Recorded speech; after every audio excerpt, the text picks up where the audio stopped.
Greetings from Tokyo, my dear friends. This is Daisuke. Can you hear me okay?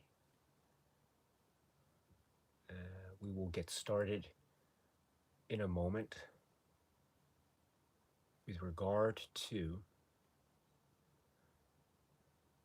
the film which is called No Time to Die. So just hold tight. Sorry, we're running maybe a couple minutes late, but bear with me if you're interested. And we will begin momentarily. Thank you. There we go. Oh, there. That's better. Okay. How's everyone doing, by the way? I hope you're well. As I said, we will begin very shortly. So just hold tight, and as I say, we will be talking about the recent film, which is called No Time to Die. And there's a lot to say about it, but again, we'll start in about a minute or so. Is the sound okay? I hope the sound's coming through okay. If not, just let me know. Great. Wonderful. Thank you very much. Thank you. And let's see who's here. Matthew James is here. Hello. It's nice to see you. Erwin is here. It's nice to see you as well. Patrick is here. Hello. Thank you. Thank you for your really nice viewer question, by the way. That really turned out really well. And the discussion in the comments from others I thought was really splendid. Thank you very much for that. Sick as malaria says, sounds good. Thank you very much. Thank you. Seth is here. Hello. Thank you so much. It's great to see you. Thank you. Yes. So we will begin, as I say, in about a minute. So just hold tight. I don't have the film on disc or anything like that. Otherwise, I would display it on this stand here. But I have a Japanese magazine which is focusing in on No Time to Die, as well as other James Bond films, by the way. So I thought the cover was really nice because it's evocative of the No Time to Die marketing. So I'll just do that here. So Scolder22 is here. Hello. Roscoe Marshall is here. Hello. Tim Holm is here. Hello. It's nice to see you. Matt Flaherty is here. LC Darko says, just watched it last night. So Martin Sternbridge is here. Hello. So LC Darko, maybe you will have a better memory and you will have a better recall of the details than I, because the last time I've seen it is actually some weeks back. So my recall of detail will be very poor. So I will be relying on you and others here to help me fill in the gaps. So thank you very much for stopping by. Tom B is here, and you say, hello, Daisuke. I am a new subscriber, and I love your videos. Well, that's very kind of you. Thank you very much, Tom B, especially the Edward Yang focused ones. Yes, oh, wow, I'm so honored. Wow, thank you so much. Thank you. Wow. Tom B, thank you. Wow, you've really, thank you so much. That's very kind. Wow. Roscoe says, Roscoe Marshall, you say, I really enjoyed No Time to Die, but nothing on Spectre for me. And Gizmordor says, good morning, Daisuke, and hello, everyone. Wonderful. And Sam454 says, evening from the UK, Daisuke. I loved No Time to Die. The IMAX experience was incredible. Stealthboard is here. Hello. Hello there. We have all the time in the world. Yes. So let us begin. That's a great way to enter the conversation, I think. So I will return to the live chat momentarily, but let us begin. So greetings from Tokyo. This is Daisuke, and thank you very much for stopping by today. This is a live stream chat wherein we will be talking about the film No Time to Die, which is the most recent film in the James Bond feature film series. It stars Daniel Craig. It was released in 2021. It was released in 2021, although we do know that this release scheduling was in and of itself very it was a type of roller coaster ride of a story due to many events that affected the world over the past couple of years, as we all know. So, but it ended up being released, and I had a chance to see it, and I hope that you out there had a chance to see it as well. And in that vein, in that spirit, my friends, let's just come together and let's talk about it and share our feelings and our impressions and our reactions to this very interesting work. So let's put it that way. Now, before we get into anything further, let me say, as preliminary notes, as I've always done, we should point out that we will be talking about specifics of this film, No Time to Die. So if you have not seen the film, then I strongly encourage you to turn off this live stream right now, and please, at your own schedule and at your own convenience, please try to watch the film. And then after you've seen the film, please, you can always come back, because this should be uploaded as a video onto the channel after the fact. So if you are still interested, then you can always come back to the channel. If not, that's okay. It's very nice to see you all the same. But as I say, I think the most important thing is to watch the film without any to watch the film as fresh as possible. Yes. So and so we will be speaking about details, or I will certainly be talking about specific details of the film going forward. So including the middle, the ending, what happened, etc. So that's the first thing. The second thing too is I'm not an expert in this film, so I don't claim to know everything about this film, and in fact I've only seen it once. I tried to see it again, but I didn't have the opportunity due to timing. So I've only seen it once, and I saw it that one time. Maybe it wasn't opening night, but it was opening weekend here in Japan, which was the beginning of October. So that makes it a few weeks actually since I last saw it, and it was only once. So my comments will probably not probably will very likely be very poor when it comes to details. But I will do my best to cover all the points that I wanted to raise, and also, of course, we should remind ourselves that when this film does get a home media release or streaming services release, whatever the case may be, I think maybe it will be on physical media disc at least, then we can always watch it and rewatch it and rewatch it again. And so maybe it'll become part of the conversation, the James Bond film discussion conversation over the years, as it will, of course, as do all the other films, of course. So but these are just the impressions during this first month, right? And in fact, we have to remind ourselves that this film has not even, right, as of now, it hasn't been released for a full month yet. And so there's still a lot to process. And just like with any Bond film, there's, I think the more time we have to process it, I think it becomes further embedded in the overall James Bond film discussion conversation. But in any event, I should remind myself anyway that we are still not even a month out after the film has been released.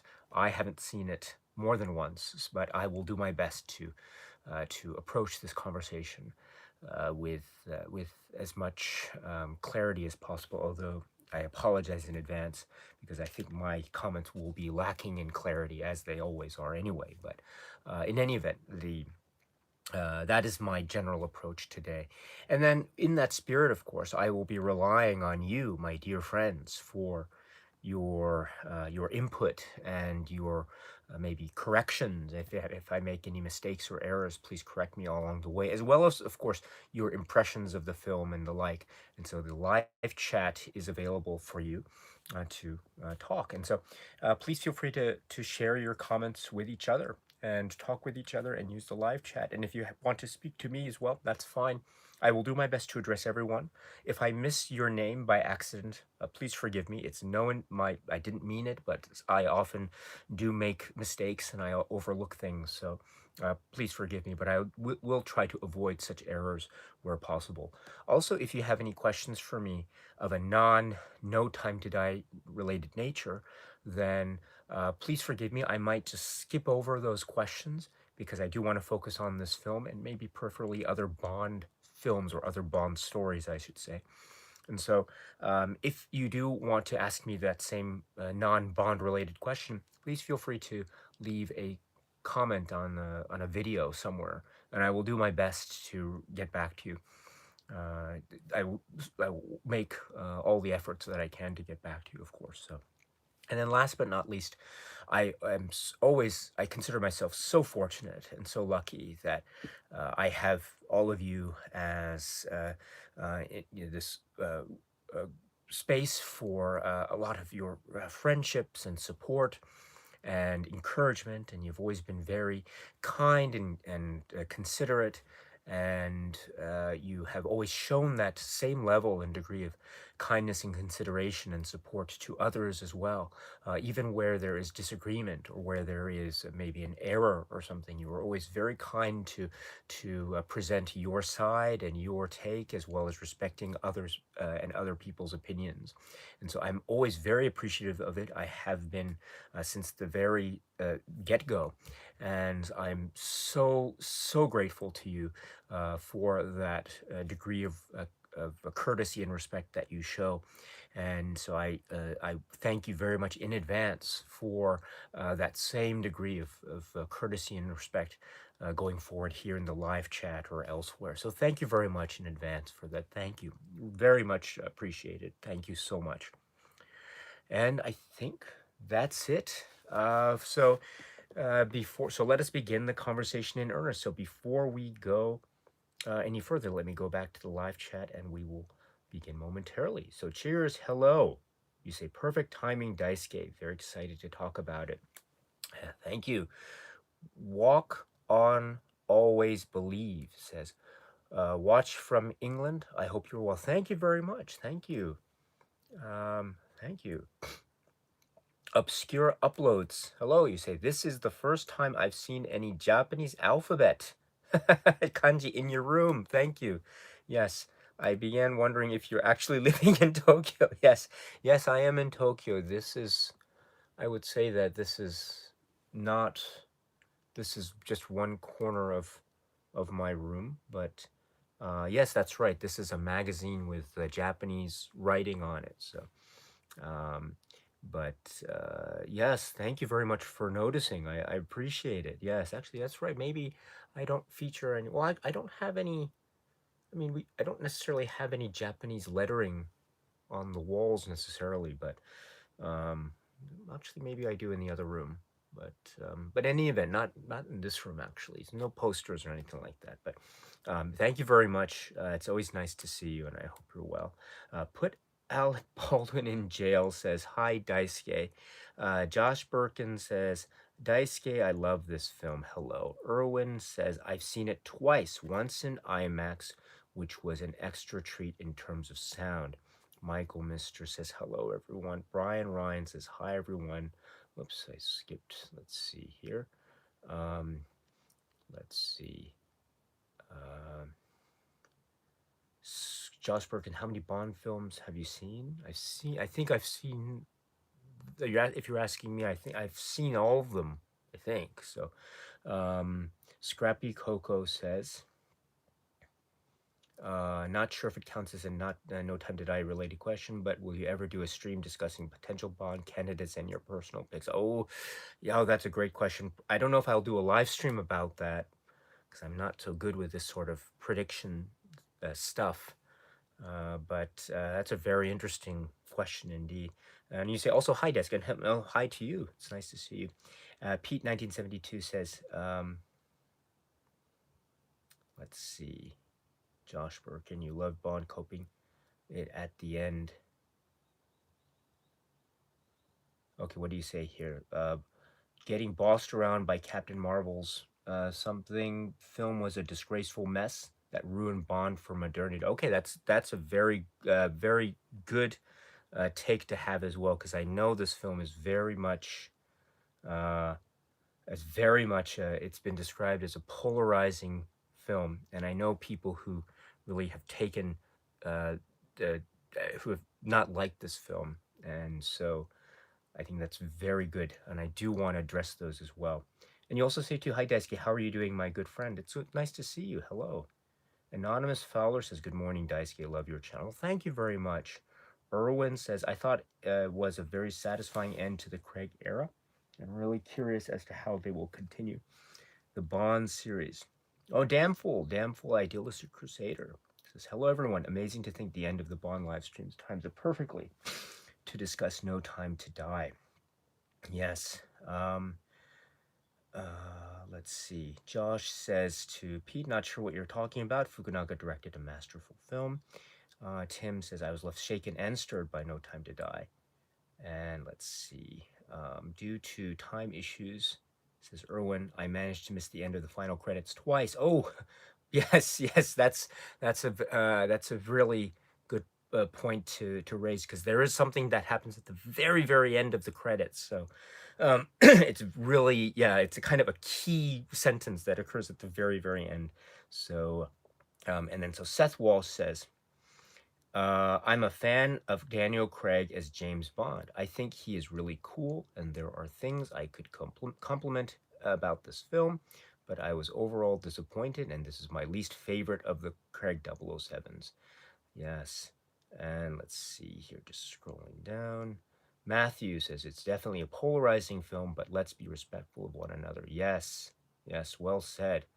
Uh, this film is more in the middle for me in terms of likability when it comes to Daniel Craig's run. Anonymous Fowler says, I just saw it once, looking forward to hearing your commentaries. Thank you very much. Carl says, Carl Hayes, hello. You say, I saw the film in Regal, what is it? Regal Cinemas format, excuse me, and in IMAX. Can't say that I liked it, but it was a beautiful film to watch. Thank you. Seth says, when I finished watching a James Bond film, I feel good. When I left the theater, I did not feel good. I'd rather have watched Spectre. I hope we can get another live stream in to cleanse the palate. Interesting. Very interesting. Damn Fool says the film appeals to modern sensibilities of the current pop culture landscape. It is very much Spectre 2, Spectre Part 2, in structure, but it is not a Bond film at its heart, despite the surprising pulls from Fleming. Fabian Capelli says, hello, Daisuke. I think No Time to Die was the perfect ending for the Craig series. Let's see, after it was over, my friend went to the car, drove home, and didn't talk one word to each other because it hit us so much. 5 bags of popcorn is here. Hello, and you say, this film isn't woke or feminist at all. Bunch of triggered, whiny cringe bags crying over nothing. It's nice to see you, 5 bags of popcorn. Stealthborn says, the ending wasn't the way I thought it was. Oops, sorry. The ending, sorry, let me repeat. The ending wasn't the way I thought it was going to go either, Seth. It had more of an on Her Majesty's Secret Service feeling to it. Jared says, hello, everyone. Just stopping by to say hello. Haven't seen the film yet, but I hope the film will be at least very entertaining when I do see it. I hope you're well. Take care, Jared. Michael Kerwan is here. Hi, Daisuke. Looking forward to hearing your opinions. I love the movie personally, and I hope you're keeping well, my friend. Thank you.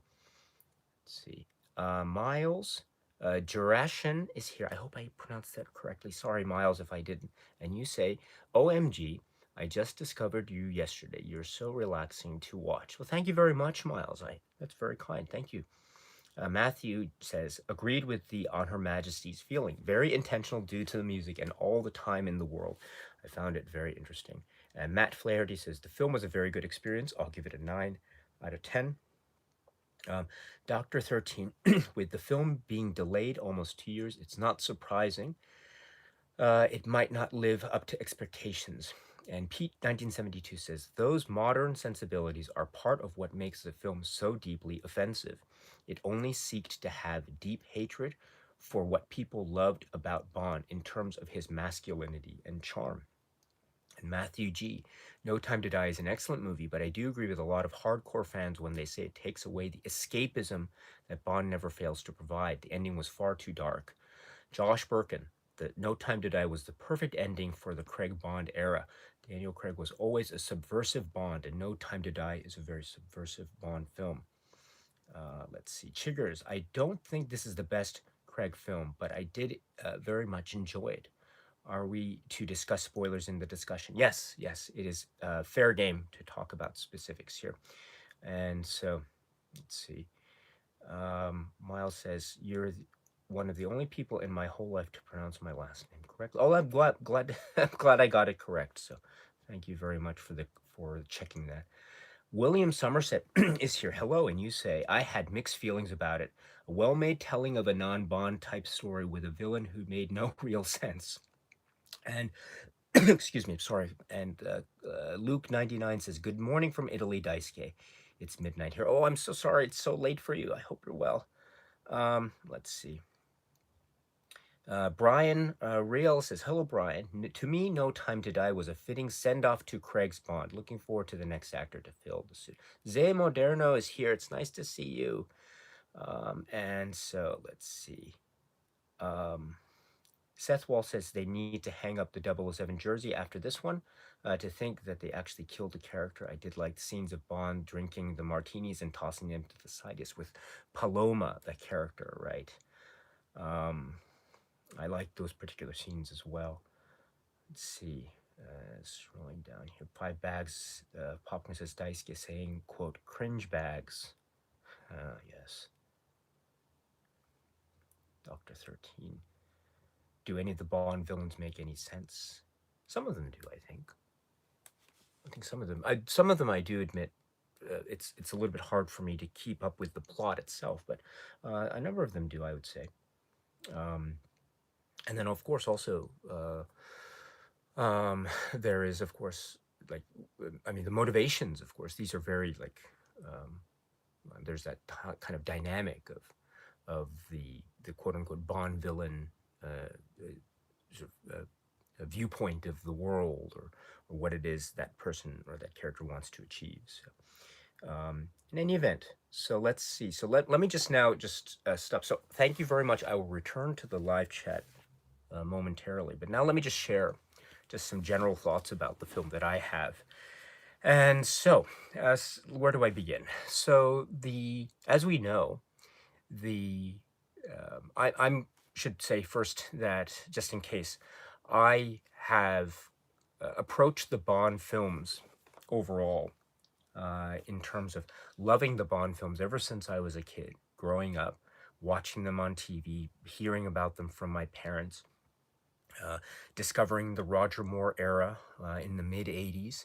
I've mentioned before, but one of my favorites is A View to a Kill. And then when I saw later Timothy Dalton's The Living Daylights, and then everything that was shown on TV, reruns, etc., it was over for me. I was sold, and it was my life changed, and I became a James Bond fan from then on, and I just absorbed everything I could get.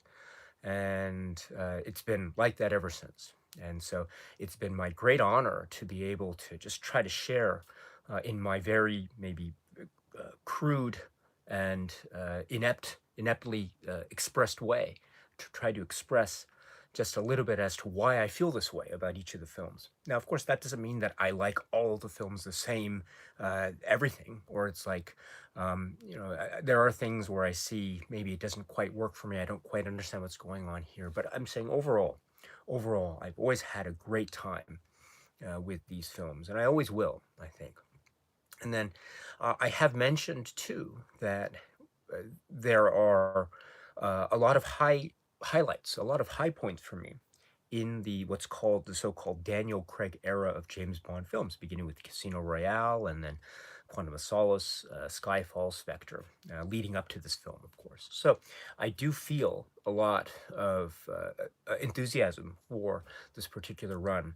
I do also should say too that I think that maybe there are a lot of points too that I struggle with within this particular run of films.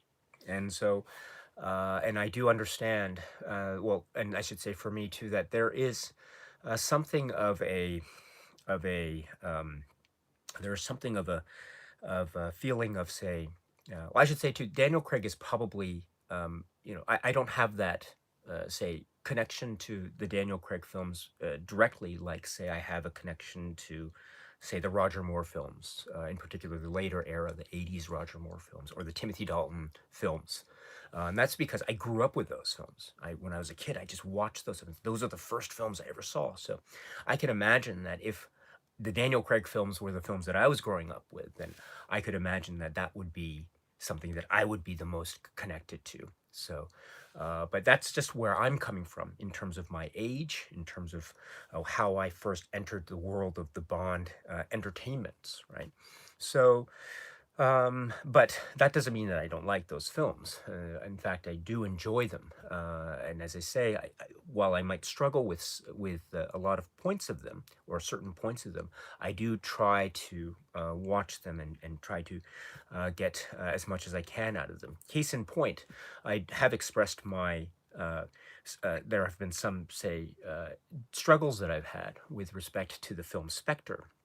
But the last live stream that we had on Spectre really helped to clarify, or to make me maybe reassess some aspects of that film Spectre that maybe I was having a lot of struggles with. And so that's not to say that I'm not struggling. There are still points of that film where I'm struggling, but the point that I wanted to raise is, I think it just there are always many ways to view a film, and there are always many ways to try to approach a certain work. That being said, I've had to do a lot of that type of like reassessment and re-engagement with many points along the way during the last, say, few years of Bond films. Let's put it that way. So in this type of maybe mindset, I was approaching the film No Time to Die, and so I mean, I heard the rumors before. I tried to skip them, but I heard the rumors, whatever they were, in terms of, oh, the Safin character, is he Doctor No, or I mean, I heard the rumors about, oh, will Bond have a child or something, but that was the extent of what I heard before, and I didn't know if it was true. When we watched the film, we end up figuring out that maybe some of those rumors didn't come to fruition, at least directly on screen. Some of them did, of course. The one that I didn't know about was the one where Bond dies. And so that was a bit of a surprise. And we'll talk about that at the end here. Maybe not at the end, but later in this live stream, about what my reactions were about that. But let's go back a bit. So the so that was my approach to the film. I didn't listen. I mean, maybe I listened to the song. I guess maybe I listened to it. I didn't listen to it all the way through. I just got a sense of it. I didn't want to really absorb myself in it too much prior to the film, but I did catch it. I knew kind of what it was. And then the day came where I would go to the theater and watch the film. And so the theaters were open here in Tokyo, and so I was able to get a ticket in advance. And it was a nice seat. It was by the aisle near the door, so I could maybe leave if I needed to, if without disturbing anyone else. And so, but it was also a good location. It was it was IMAX, so it was a nice theater, huge, and it was large, a sound, etc. Now, before I went to the theater, the day I left my home and went to the theater, what I was doing is I was listening to music. And I was really excited. And so I just remember this too, going to the theater on the way to see No Time to Die. Prior to actually watching it, I was listening to all these James Bond songs, all the songs. And I was listening to A View to a Kill, Duran Duran. I was listening to Aha, and I was listening to Shirley Bassey. A lot of Diamonds Are Forever playage that happened. And then also, quite by happenstance, I hit upon, right, We Have All the Time in the World, the Louis Armstrong song, We Have All the Time in the World. And so I was just hitting that on repeat a lot. Again, just happenstance. It just happened to be the song that was hitting me at the moment. And it was a nice day out, if I recall correctly. And then so I was just listening to that constantly. And then I went to the theater. And lo and behold, what a coincidence, because when the film starts and when it gets into some of those opening scenes, what do we hear on some parts of the soundtrack, as people like Stealthborn of others have already astutely pointed out? What do we hear but quotes and passages to the actual score of We Have All the Time in the World or On Her Majesty's Secret Service? There's actually another bit in the score elsewhere, as we know. It doesn't quote We Have All the Time in the World, but it quotes another passage from the On Her Majesty's Secret Service score, as well as the song itself. So, so that was a big surprise to me. And then, of course, the film started and it continued and it continued and continued, because it's quite a long film. And then it reached its conclusion, and and then that was it. And so, that night or that evening when I was going home, or that afternoon I was going home, there was a lot to process. And even now, I'm processing it. And I admit too, when I finished, I was struggling. I was thinking, should I talk about this on YouTube or should I say something? And I was thinking, I was debating whether I should. And I said at the end, no, I'm not going to talk about this one yet, because I'm not ready to talk about this. It's a little bit difficult yet. I haven't quite figured out what's going on in my head. I haven't figured out how I'm best trying to engage with this film.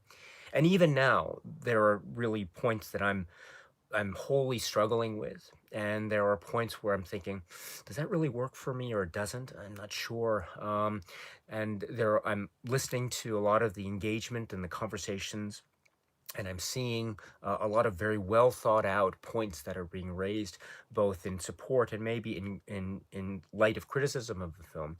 And so I'm there. So I would say that I can't rank the film yet, or I can't say, I don't do that sort of thing, like thumbs up, thumbs down, or something like that. I don't have that ability to synthesize what is I'm s- to s- I don't have that ability to synthesize and crystallize something, and how I feel about it.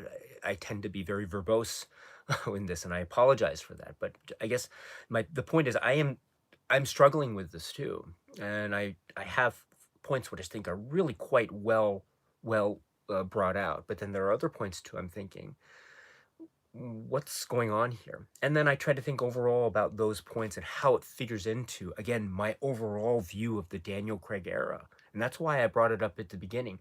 I think a lot about how I feel about this, even maybe the low points, from my view, about how I feel about this, I think are ultimately couched and set within the context about how I approach the Daniel Craig films overall. And when I think about that, then I can begin to sort how it is I address this film going forward, or how it is I feel about it now. So that's a very vague way for me to try to enter into the conversation about this particular film and how I feel.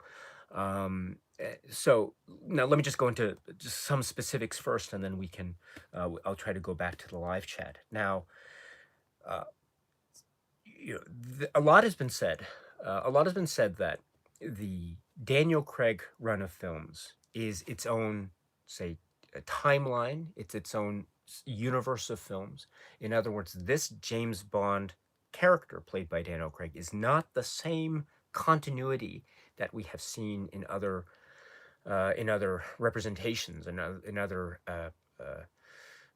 portrayals of the James Bond character, from Sean Connery's portrayal to Roger Moore's portrayal, Timothy Dalton, George Lazenby, um, um, Pierce Brosnan, etc. And I can buy that, especially because if we remember how Casino Royale really recalibrated the whole series. It was a reboot. That was a reboot. And in that spirit, therefore, the reboot means Daniel Craig's Bond is not the same in terms of the continuity. Now, I can buy that. In that spirit, I can buy anything that happens in this series of films, especially even at the end of No Time to Die. Now, I can get behind that. And so, but there are some kind of gray areas along the way of the Daniel Craig runs, especially in the film called Skyfall, in terms of, is this the same? Is this its own continuity of films, or is there any connection to the past continuity? In fact, with the whole thing with the Aston Martin and the ejector seat, and even with the use of On Her Majesty's Secret Service, We Have All the Time in the World here in this film, the the whole structure or the whole viewpoint of, oh, this is its own continuity, separate from the other continuities of Bond, that kind of becomes a little bit warped, and it's difficult for me to fully calibrate that. In other words, if if this is its own continuity, then what is the point of referring to a past Bond film that stars George Lazenby, which is on Her Majesty's Secret Service? I mean, that in itself becomes somewhat of a contradiction in my mind. And so, how do I square that contradiction as I consider this film? So that's one of the things that I'd like to try to talk about maybe today. Um, and then, of course, then just going back to the whole idea of it's its own continuity. Well, if it's its own continuity, uh, despite maybe some of these maybe paradoxical contradictions that I think exist, if we go back to the general premise that this run of films is its own continuity, whether or not, I mean, regardless of whether I like the continuity or not, I mean, I can always look at this run of films as its own thing. And in that way, I can take it for what it is. I can see it as part of the grand structure of the Bond films, or I can see it as its own run. And if I can see it in its own run, then I'm okay. I'm okay with whatever they want to do with the character in this context, because I know it's within its own run. I know it's also connected with Bond, so that has a little bit of import with it. I get that, but at the same time, I can respect what it is that they want to do, even if it's something as I think very extreme as killing off the character. But I would also say too that I can see certain say I can see how that choice is not wholly inconsistent with certain feelings or certain details that might have emerged, say, elsewhere from other Bond films, or from, say, the Bond films all the way back to when Harry Saltzman was involved in the Bond films during that iconic run of the films, or say certain details of Fleming, Ian Fleming, and his writings. Point out in particular, say, You Only Live Twice, or maybe even I'm From Russia with Love, the book, but in particular, You Only Live Twice. And also, I can point to, let's see, bits even within the Craig run, like especially Casino Royale. So this is to say that I have mixed feelings, but I can see I can see how it can work. Does it wholly work for me? I'm not sure yet. I'm really not sure. I have to watch it again to really get a sense of it. But it is a really difficult set of details for me to process. But I don't at all. I don't at all take away, or I hope I don't take away, from the great enjoyment that I know a lot of people are getting from this, because it is a really, I think, it is certainly a finale, that's for sure, and it's certainly a very memorable finale, that is for sure. And it is very, I think, consistent to a great degree anyway, with the establishment and tone and style of the Daniel Craig era. And so this is, I think, it is within that context, I think, it does serve that context very well. And then now the question is, what do we do with this film in the context of the entire Bond films that we've been discussing? So that is the question, I think. So let us let's see if we can try to figure out something on this first. But again, this is my very, very circuitous way of trying to address this very, I think, in many ways, it's quite a challenging film to try to consider, especially upon a single view. But anyway, let us now go to the chat first and then continue. Stewie Newy One says, I liked the film and thought it was a good ending. I can see the not Bond side of things, but Craig's Bond has always done different things. Craig's era isn't my favorite, but I'm happy it exists. Oh, that's a really good way of putting it, actually. Yes, it's great. Yes, it does. Yes, that's a really good way of putting it. Let's see. Just scrolling down here. Chiggers says, I really love the idea of Bond not being able to ever go near his wife and daughter again. I think it would have been more impactful if he hadn't died, but if he had, yes, MIA, never seen his loves. Yeah, actually, Chiggers, I agree with that. I really do. You know, there's that whole thing about, I mean, is there really no cure for this? And I would think there, someone has to develop a cure in the future, right? So, but at the same time, right, what happened to him? He was shot. He was really, he was really at the end of things during that final confrontation between him and Safin, right, in that Garden of Death or whatever it was. And then so I thought he would have, maybe he was already dying from those wounds. I'm not sure, but he was able to go into the room, climb up that ladder with the whole Hans Zimmer music behind him and see, and the whole thing about the missiles coming down. And so talk about finality, right? But anyway, I actually would have, it would have been interesting to see it maybe, as you say, maybe kind of a missing in action type of thing, or uh, pretending maybe he was dead, but actually no. What, I don't know. How should I explain it? You know, maybe it was you think he's dead, and then the last thing is, I don't know. You see you see maybe M, or not M, maybe it's Q. You see Q going to a little cafe outdoors, and he's sitting down by himself, and he's drinking a little bit of sherry at the table, and then he asks the waiter for the check, and then he gets up and he takes his credit card out of his wallet, and he looks towards the camera, and then you hear the Hans Zimmer music, you know, it sounds like The Dark Knight Rises, dun dun, and he just nods. You know what I mean? It would have been interesting if they did a little bit of something like that. But oh well, you know, I guess it's not. How many missiles was it, by the way? It wasn't just one. It was like 4 or 5 or 6 or something like that. So um, anyway, it was certainly great. And also you have to remember too that that point he he. He adjusts the line, which is you know, you have all the time in the world, which it used to be we have all the time in the world. Um, you know, incidentally, actually, I'll get to that momentarily. The whole thing about On Her Majesty's Secrets, that's a whole conversation in and of itself. But before we go, um, let's see. Erwin says, I thought it was a good experiment and experience to have all the Craig films to being connected to each other, but I wouldn't mind it at all for them to go back to old school single stories. Yes, I agree. I think this was a good run. It was good to have this. It was really good to have this.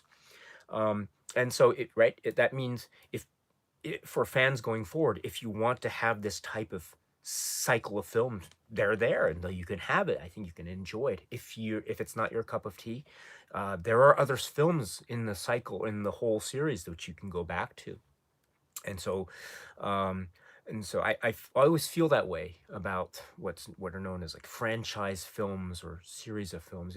If there's some period of films that maybe is not my cup of tea, then I can always go back to other films, or to go to this film or that films. I feel like it can be very that kind of experience can be very malleable, at least from my viewing point as well. So even where there's a film that maybe doesn't quite work for me, it's still maybe I can always go somewhere else, or I can feel like, oh well, okay, that didn't work out, but I can always go watch, I don't know, I can always go and watch Thunderball or something. Let's see.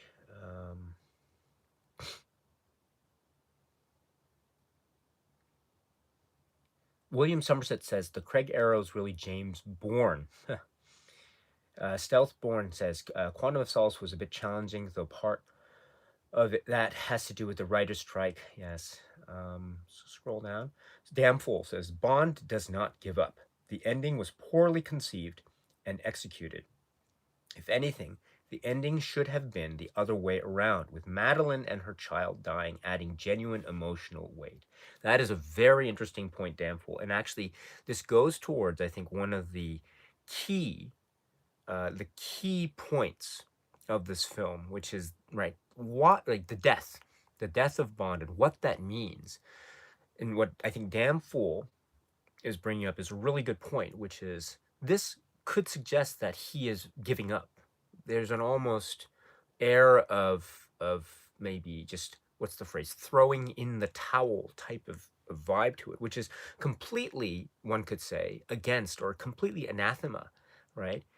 In terms of one's conception of the Bond character to begin with, because Bond always has a way or means of one-upping everything, or there is always a way in which he can get out of to borrow a phrase from Goldeneye. There's always a way in which he can get out of a tight squeeze, and so this seems therefore to be totally against that. And that's right. It is, in a way, totally against that. If one views the death as being an indication of loss, of having lost the fight.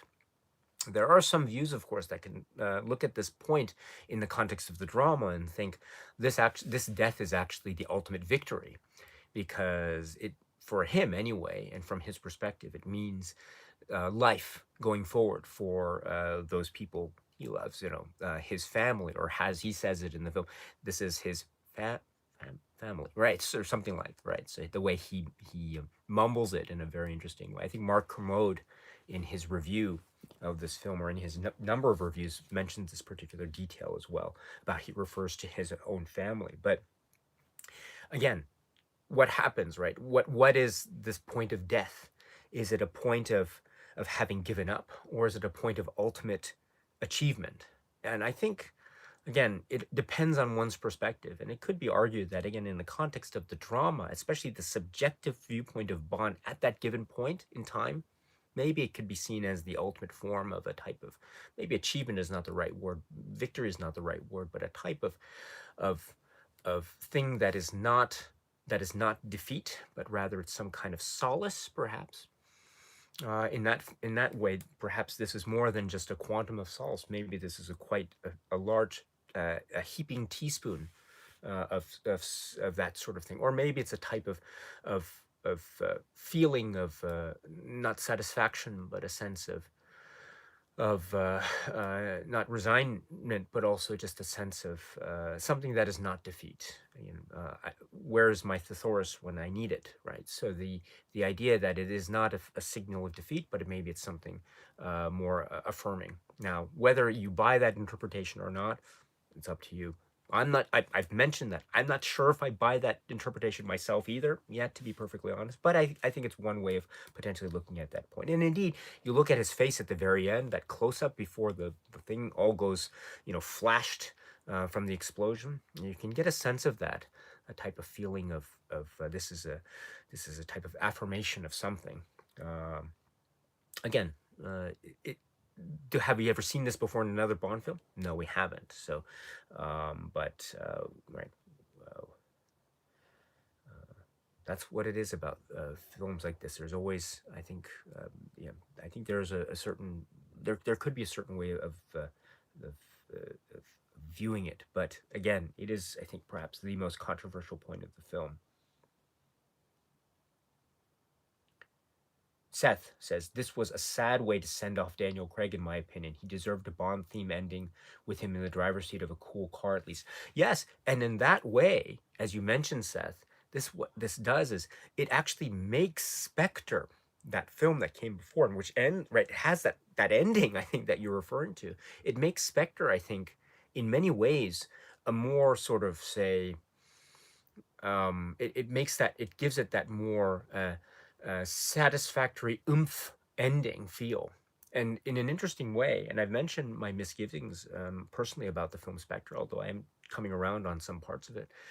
After watching No Time to Die, I went back and saw Spectre, and I had a lot more fun with Spectre than I've had in a long time, to be perfectly honest. I felt Spectre to be very fun. And so, and there's a lot of Blofeld. There was a lot more Blofeld. I was like, oh yes, there's a lot of Blofeld here. That's great. And the fighting and the whole thing, as you say, with the great way that it ends, and there's no one in the streets except Madeline and Bond driving. But anyway, that whole thing and the Bond theme and everything like that. So, it's an interesting thing to consider, that this could have been, if had Spectre had ended the Daniel Craig run, that would have been an interesting way to end it. But they went this step here with No Time to Die and ended the way that they did.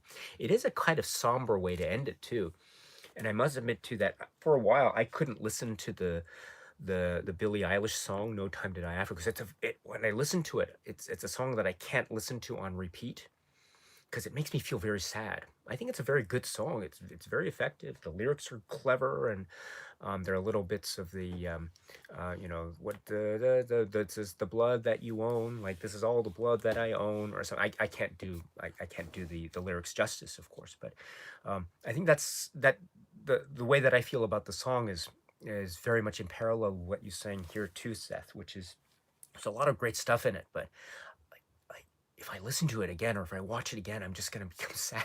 I don't know if that's how I want to feel when I watch a Bond film. Like, I can listen to A View to a Kill, Duran Duran on repeat. Right, I can listen to that to dawn, or I can listen to Aha on repeat to dawn. I love Another Way to Die. Um, from Quantum of Solace. I love that song. I can listen to that forever, or I can listen to, um, Gladys Knight, or I can listen to Tom Jones, or more Shirley Bassey, or even Louis Armstrong. We have all the time in the world. I can listen to that constantly. But No Time to Die, it's a great song, but man, I try to listen to it on repeat, and I'm just, oh, this is so sad. I don't know if I can handle this. Even something like Garbage, right? The World Is Not Enough. You listen to that on repeat, it has this pulsating rhythm, and it's just so dramatic, and it's rich with feeling, and a type of melancholy. But No Time to Die, it needed that extra swell of something for me in order to make me get into it again. It's a great song. I can acknowledge it, but I can't listen to it on repeat. At least not now, anyway. I know it tries to do a little bit with the Bond stuff, with the little wah wah wah, or the way it ends, blah, the twang of the guitar in order to link it to. I don't know if that's enough for me, but um, anyway, yeah, that's I think a parallel thing with how I feel, and maybe it's connected with how you feel, Seth, too, which is this. It feels very.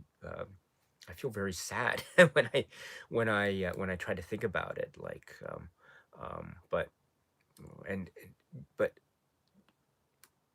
but then when I think about that, right, I can understand criticisms towards that particular film. This is not a Bond film. Bond doesn't is not defeatist. Bond is not meant to be sad. And I can understand those points, but at the same time, there are moments in Bond films, when I watch Bond films, that I do feel genuinely sad. Take On Her Majesty's Secret Service, for example, or take moments, even like in For Your Eyes Only, The Countess. I feel very sad at that moment, or feel, let's see, uh, uh, Casino Royale, the Daniel Craig film, or there are moments too, Quantum of Solace, right? What happens in that film, characters, right, Mathis, etc. So there are moments where you feel genuine sadness. The thing about it is, and then you take that feeling and you think, okay, well, I feel genuine sadness when I watch No Time to Die. That's certainly the case. And so in that way, I can see, oh, this is maybe part of the way, the context of the Bond franchise, or Fleming's Bond, etc. I can see that viewpoint. But I'm in the camp where, even in those moments of sadness, James Bond always comes back, doesn't he? He always comes back. I mean, that's the whole thing about the Craig films. It's all about the vengeance. It's all about the dealing with the loss of Vesper. I mean, it's even in this film, the dealing with the loss of Vesper, and he does it in this sort of circuitous way, in terms of action and emotion. But we do see him trying to work out those things in a type of getting even. And is that a real is that an emotion that one should cling to, in terms of one's being human? Again, that's for each of us to decide, right? What does Bond say in For Your Eyes Only? When you first go out for revenge, you must first dig two graves, right? He says that to Melina, which is indicative of the fact that revenge is something that maybe there could be a human toll that could be taken on that person who is seeking out the revenge. I mean, that spirit is always inherent in that motif, but it's also very much the idea of satisfaction. Something or someone has wronged you. You must level the playing field, or you not level the playing field. You must get even, and so that feeling of satisfaction is especially even more potent in the fiction, in the stories, in the fantasies that we read and watch and see and hear, because these are feelings that are expressed outwardly, which are very important for us viewers, especially where we feel in our own lives maybe we are in situations where we feel wrong, but we can't get back because we live in the society that we live in, or with the circumstances we live in. Therefore, we cling to, or I cling to, stories, fictions, fantasies in order to really essentially maybe get those feelings and in essence have a good time. And that's maybe one of the things that I really gravitate towards in Bond films, this feeling of a type of dramatic satisfaction. You know, the villains will always get their comeuppance, and so, and they will get their comeuppance at the hands of Bond, who will do it in this clever way, in this way that will seem satisfactory because he's fighting, or seems to be fighting along the side of justice or honor or something of that sort. So that's something, the valor, that's something that has always attracted, at least me, to the whole Bond stories. Here, it's different, right? Here, or it could be said to be different. On the one hand, maybe those elements are there because of what he does with Safin, what his ultimate choice means overall in the long run. But at the same time, is it really part of that feeling of that kind of dramatic satisfaction that I felt in other films? Arguably, no.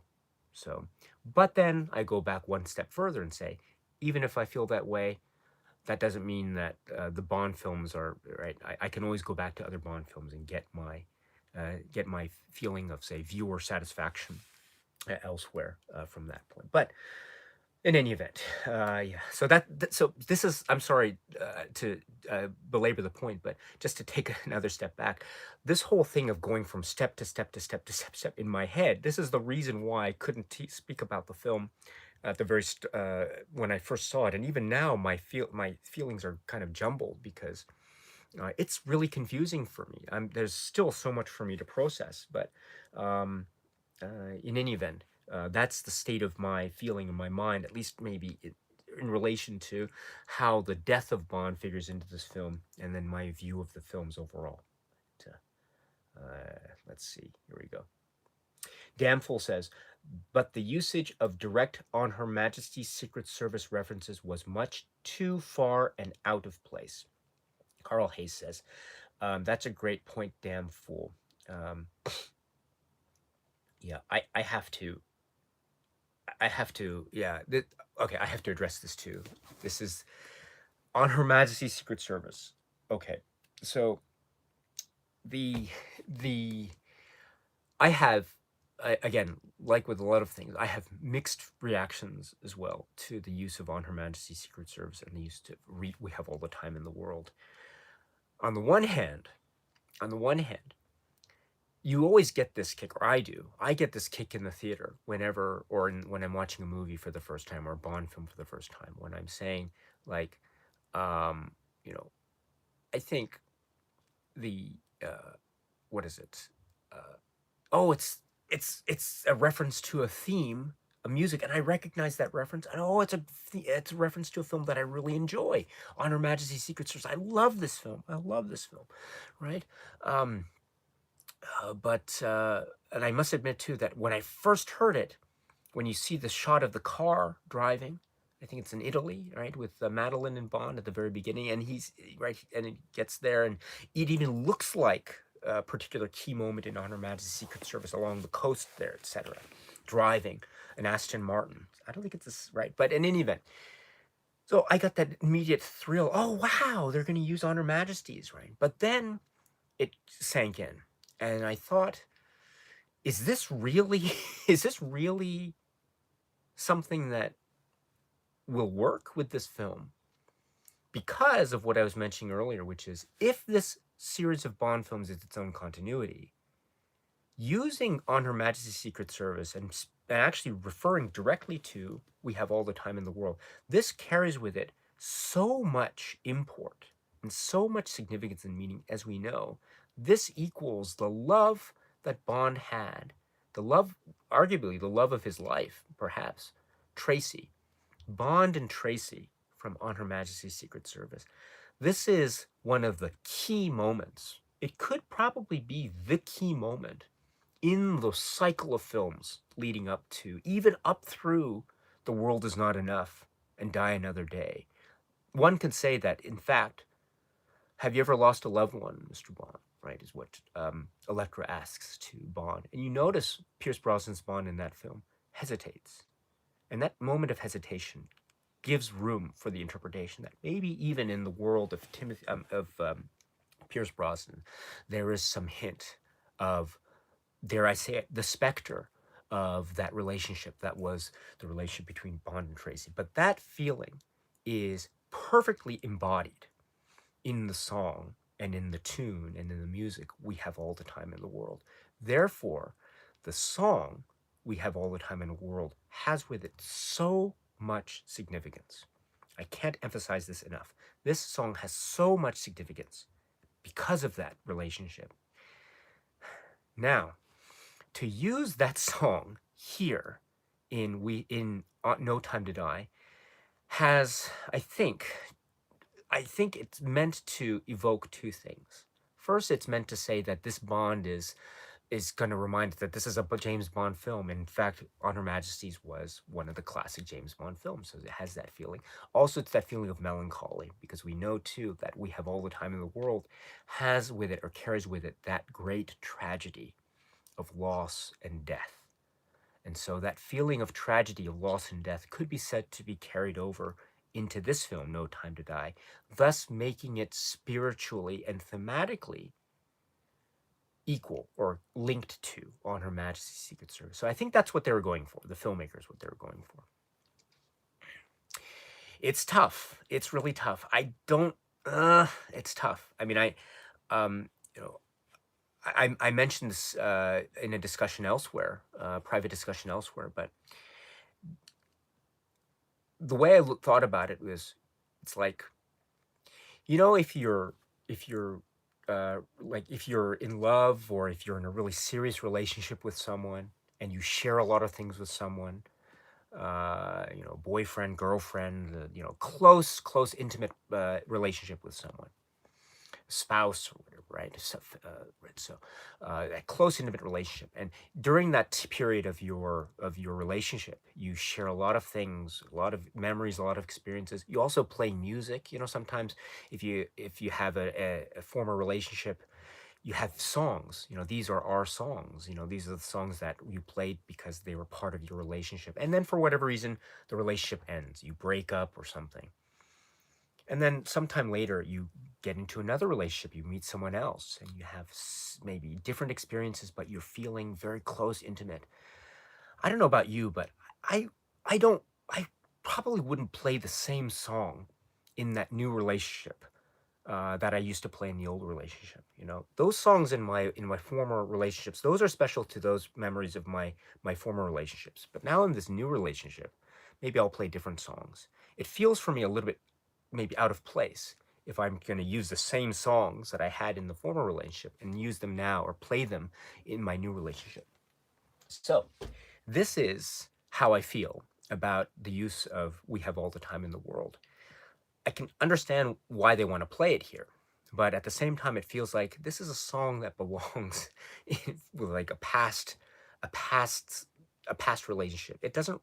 We should use other songs. Let's use other songs to commemorate our new relationship here. Let's not use something that really belongs. It does have so much weight and significance in the Bond film era, up to or prior to this film. So yeah. So while I had that thrill and rush of hearing it and recognizing it, the more that I thought about it, the more I realized that I don't know if it's really works here, because it has this is Bond and James and Tracy's song. Something that we use elsewhere. Maybe James and Matt, let's use a different song or something. Let's do something like that. But that's how I feel about that. Um, what I could say too is the gosh, this movie, what is it doing to me, right? So, and it also ends. The film ends with the end credits, and the first song that we hear over the end credits is "We Have All the Time in the World," the full version, I think, of "We Have All the Time in the World." Now, this is also very, um, this is very interesting, and again, the same feelings I have. It's a great song. It's a Bond song. It's very important to the Bond history, film history. But does it belong here? No, it belongs in On Her Majesty's Secret Service. So maybe it's, I don't know if it works here. There is that great YouTube channel by Calvin Dyson. I'm a big fan of Calvin Dyson. I think what he does is excellent. And when this film was first released, and I think he went to the premiere in London, uh, the royal premiere in London, and he, as soon as that finished, he had a video on his channel, Calvin Dyson's channel, and it was a non-spoiler, just initial reaction, and it was a great reaction. And so in that video, I think he mentioned too that again, not, I don't know if anything has been confirmed, but it was again his own maybe feeling or guess or presumption. He didn't know. He doesn't have. There's no concrete news about it, but he had maybe opined in his video that there was a feeling in the air in that at that premiere in London with Barbara Broccoli and Michael G. Wilson about how, according to Calvin Dyson, he wouldn't be surprised if maybe this film, No Time to Die, could mark the end of the producing run of Michael G. Wilson because of certain ways in which certain remarks were made on stage, especially by Barbara Broccoli, about how maybe I'm paraphrasing, he has been a great producer, or something like in the past tense, which might suggest that maybe he might not be producing films in the future. Who knows? I'm not sure. Again, this is all supposition, and this is all based on just how one reacts to certain phrases at the time. Again, we don't know what's going to happen, and even if it's the case, then maybe he might make a different decision in the future. I'm talking about the producers, but if we go with the possibility that this film, No Time to Die, could mark the end of the run of Michael G. Wilson, who is, of course, as we know, such a key part of the Bond films, especially from 1981 onwards, with his working relationship with Richard Maybaum, with his whole working relationship and family relationship, right? And his working relationship with Barbara Broccoli, going into the Pierce Brosnan films and beyond, and how, in fact, one can say that perhaps it is Michael G. Wilson who is the type of connection in terms of the link between quote unquote old school Bond and then this modern Bond. And again, one has to just refer to Michael G. Wilson's working relationship with Richard Maybaum. I mean, that is some serious credibility points right there. And so, uh, in that way, if I run with the possible supposition, again, this is all possible supposition. This is all just feeling and rumor, nothing more.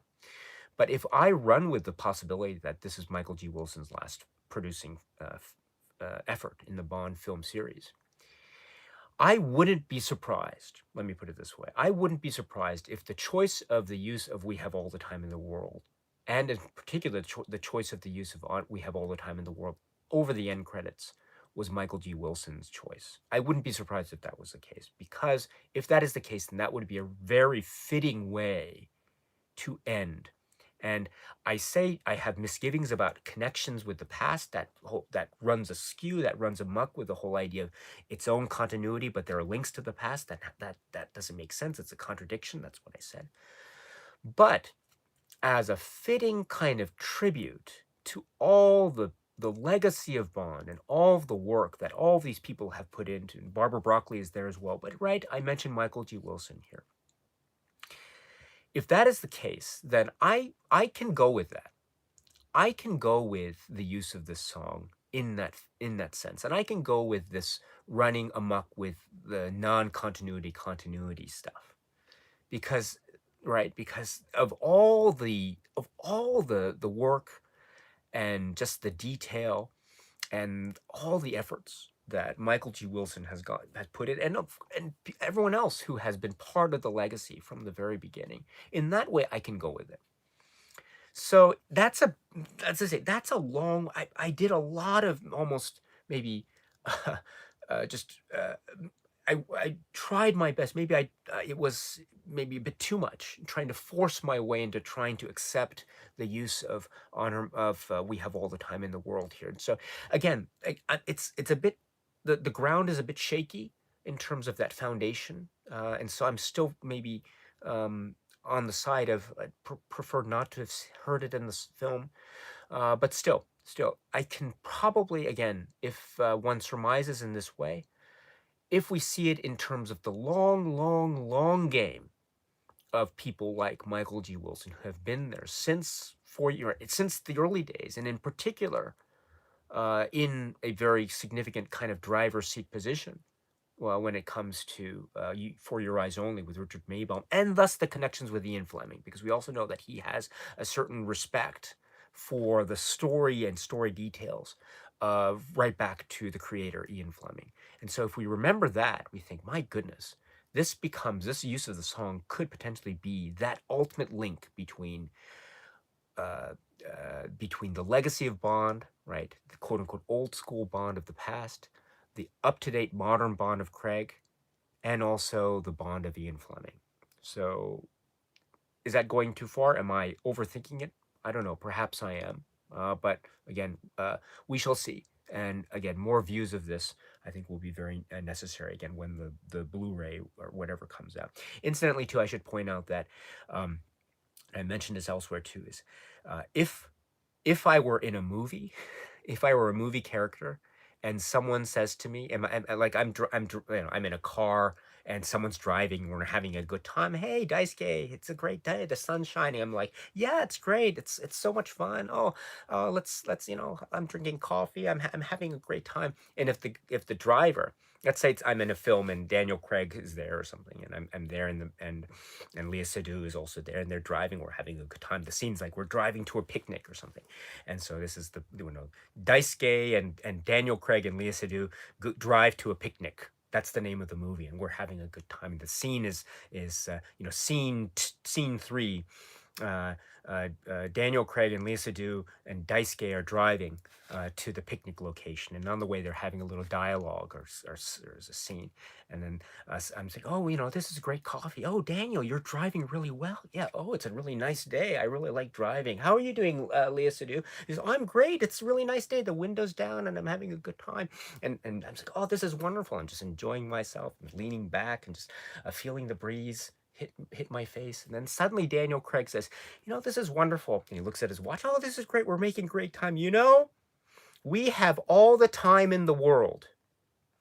And I'm sitting there as a movie character, and I hear Daniel Craig say, we have all the time in the world. And I think, oh no. Oh, you know, stop the car. I'm getting out. I'm getting out. Don't ever say we have all the time in the world in a film. Don't ever say that, because that means a character is going to die. That's just the way it is. It's a setup. It's the ultimate setup for tragedy and like character death or something. And we know this from past experience. So if I'm in a movie and someone says to me, we have all the time in the world, I'm saying, stop the car. This was fun, thank you, but I'm out of here. I'm going out. I'm going home. I'm staying indoors. I'm locking the doors. I'm just going to sit on my couch and watch a movie. That's it. Thank you. Enjoy your picnic. I enjoyed. Let's have lunch some other time, Leah Seydoux and Daniel Craig. But I'm out of here. If you say we have all the time, no, I'm out of here. So don't ever say we have all the time in the world in a Bond. That's a joke to say that when he said that, right? Because at the very beginning, the pre-titles, he's in the car with Madeline Swan. He said, we have all the time in the world. I'm thinking, oh no, oh no, something's gonna happen. And then of course at the end he twists the line. He says, "You have all the time in the world." And so, yeah. So it's. Yeah, that's a very significant line in the film. Incidentally, too, I mentioned that there's another quote from the On Her Majesty's theme, which is when M is briefing Bond, I think out on the Thames, I think it is, and about Heracles or some aspect of Heracles. And there's a quote of the On Her Majesty's march, the John Barry March. which is very similar to how the music was used in the trailer for Spectre, if you remember, with the whole bit with the dun dun dun, and then the whole thing with the turning helicopter bit and the pre-titles that we use at the end part of the Spectre trailer, etc. So I think the great people at James Bond Radio, I love, oh, they're doing 30 days. They're just talking about No Time to Die for 30 days. That's so cool. And that they brought that up, I think, on day 1 or day 2. I think it was Tom or something who said, he was having trouble as well, at the time anyway, with respect to the use of Honor Majesties, in a similar vein. But anyway, now let me just go back here. Let's see, just scrolling down. 5 bags of popcorn says the weakest villain ever. So you're talking about Safin here, Lucifer Safin. So, yes, I know. I actually think that, Lucifer Safin. What's his name? Yeah, what I'm saying, what's his name? It's Safin, right? So, I thought actually. I read all the reviews, and there are a lot of people who said, "Oh, he's underused, or he doesn't appear enough in the film." I think I'm paraphrasing that. I hope I got that criticism correct. But assuming that my take on that criticism is correct, then actually I feel quite the opposite in terms of his running time, the use of his character in the film. It is a long film. I get that, but I do like the way that he was used. It reminded me a lot of the amount of running time that Doctor No had in the film Doctor No. Right? Doctor No is a villain who receives very little running time, screen time in that film. Although in Doctor No, the film is called Doctor No. People talk about Doctor No. Who lives on Crab Key? Oh, this it's named Doctor No. Doctor No. So everyone's talking about Doctor No. It's like Star Trek II: The Wrath of Khan. Everyone talks about Khan. His name's in the title, The Wrath of Khan. So he doesn't need to be on screen for a lot of time in order still to create a great impact. The film here, No Time to Die, is not called, No Time to, Safin says No Time to Die or something like that. It's called No Time to Die. So Safin is nowhere in this title. He's not spoken about maybe with great pride. He is spoken about, that's for sure, but not to the great degree, or relatively speaking, as say Dr. No is, or Khan is in Star Trek. But still, I think that is the vibe that I can get behind when I think about that particular criticism. In other words, I like how he's sort of built up, and then we see a little bit of him. And it's, relatively speaking, proportionally wise, it could be said to be very similar to how Dr. No's character was handled in that film. Now, the what do you call it? If we think about the Dr. No parallels, one is reminded, or I'm reminded of those rumors about how Osafin is probably Dr. No. And there's a whole thing about at the very beginning with I guess it's a dream sequence, but maybe it's not. It's maybe more reality than we might realize at first, because of the fact that it's a key part of Madeline's childhood. It calls back to a key detail in Spectre when Madeline talks about an intruder coming to their house and the gun. And this is probably that same episode. We can infer that. And this is a key moment which we think later becomes part of the reason, or the link that Safin has, or the obsession perhaps that Safin has with Madeline. And there's a parallel that Safin has in terms of, in love. He talks about James Bond in love with Madeline Swan. I could be looking at my own reflection, I think. And that suggested that maybe he is in love with Madeline as well. Safin is. But in any event, the use of Safin in this film is very much Dr. No-like. Dr. No in terms of the novel Dr. No, and the inner the location of certain maybe organs, internal organs, let's put it that way, of the Dr. No character, and how that might be effective, especially, or that might affect him, especially if he is injured in certain parts of his body, that, as we know he is at the very start of the film No Time to Die. Also, the way in which his running time, the screen time, has proportionally, it could be said to be similar in the proportion of running time to Dr. No's character in the film Dr. No. Also, the type of the type of maybe there's a sort of stillness to the performance, and there's a type of really eerie calm that Rami Malek gives to the performance, which is very reminiscent, I think, of Joseph Wiseman's performance of Dr. No in that, especially the confrontation scene between Bond and Safin. It has a similar vibes, I would suggest, or I would argue, just as Sean Connery's Bond had with Dr. No in the dinner table scene, um, uh, right when he's speaking about Spectre. They mention it 3 times, which I love. But so there are those vibes, very much so, and I think, and even too.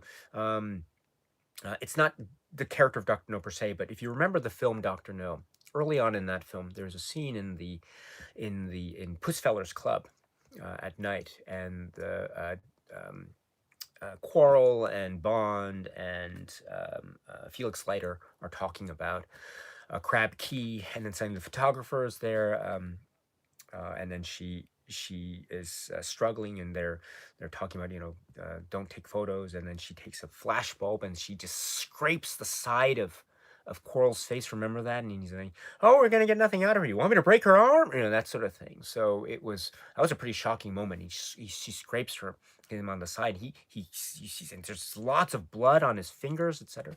It's but that scraping notion, that scene reminds me, or when I saw the bit at the end where Safin does the thing with the vial of whatever it is, the nano whatever, the DNA whatever, and he scrapes the thing on the side of Bond's face at the end there.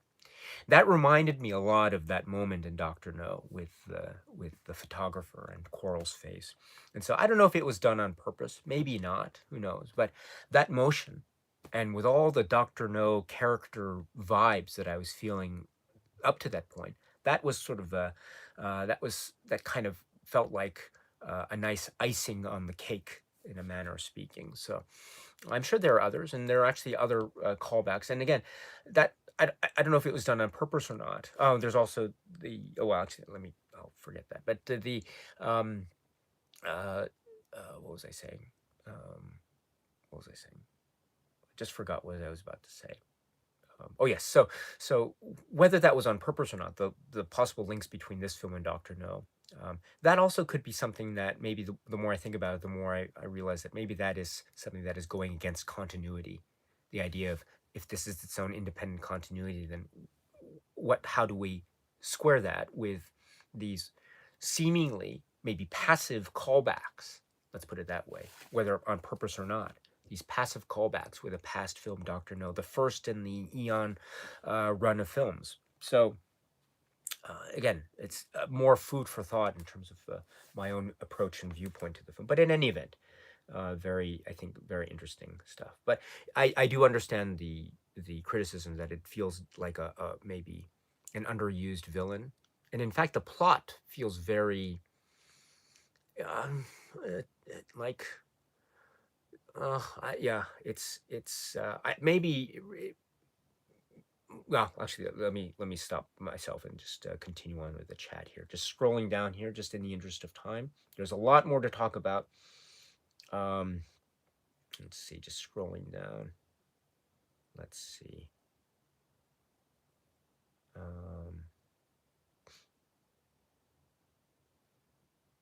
Carl Hay says Safin was so underwhelming. Yes. Yes. Stealthborn. Craig's Bond deviates a lot from the previous Bonds, but that's what makes the series fascinating in terms of the portrayals, whether we like each actor or not. Yes. Again, scrolling down. Let's see.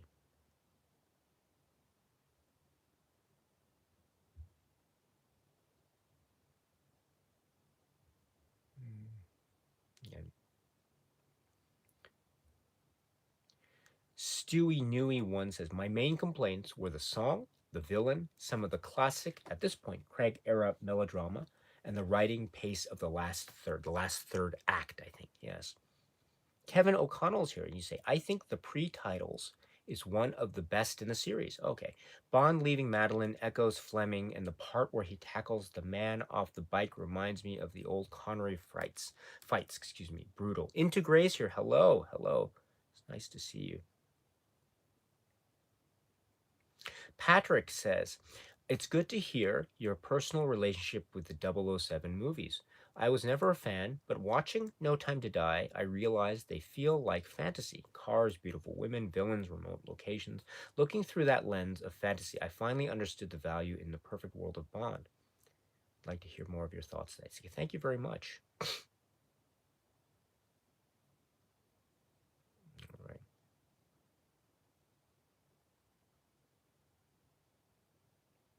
Let's see here.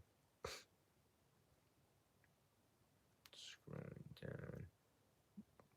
Brian Ryan says, it is really a bold decision to get Bond killed, a new 007 agent, and the death of Felix Leiter. Yes, James having a daughter, James living in a retiring life. Not the best JB movie, but a good closure. Interesting. Yes, yes. I was so torn up when I must admit I was when Felix Leiter died in that way. I was just, oh my goodness.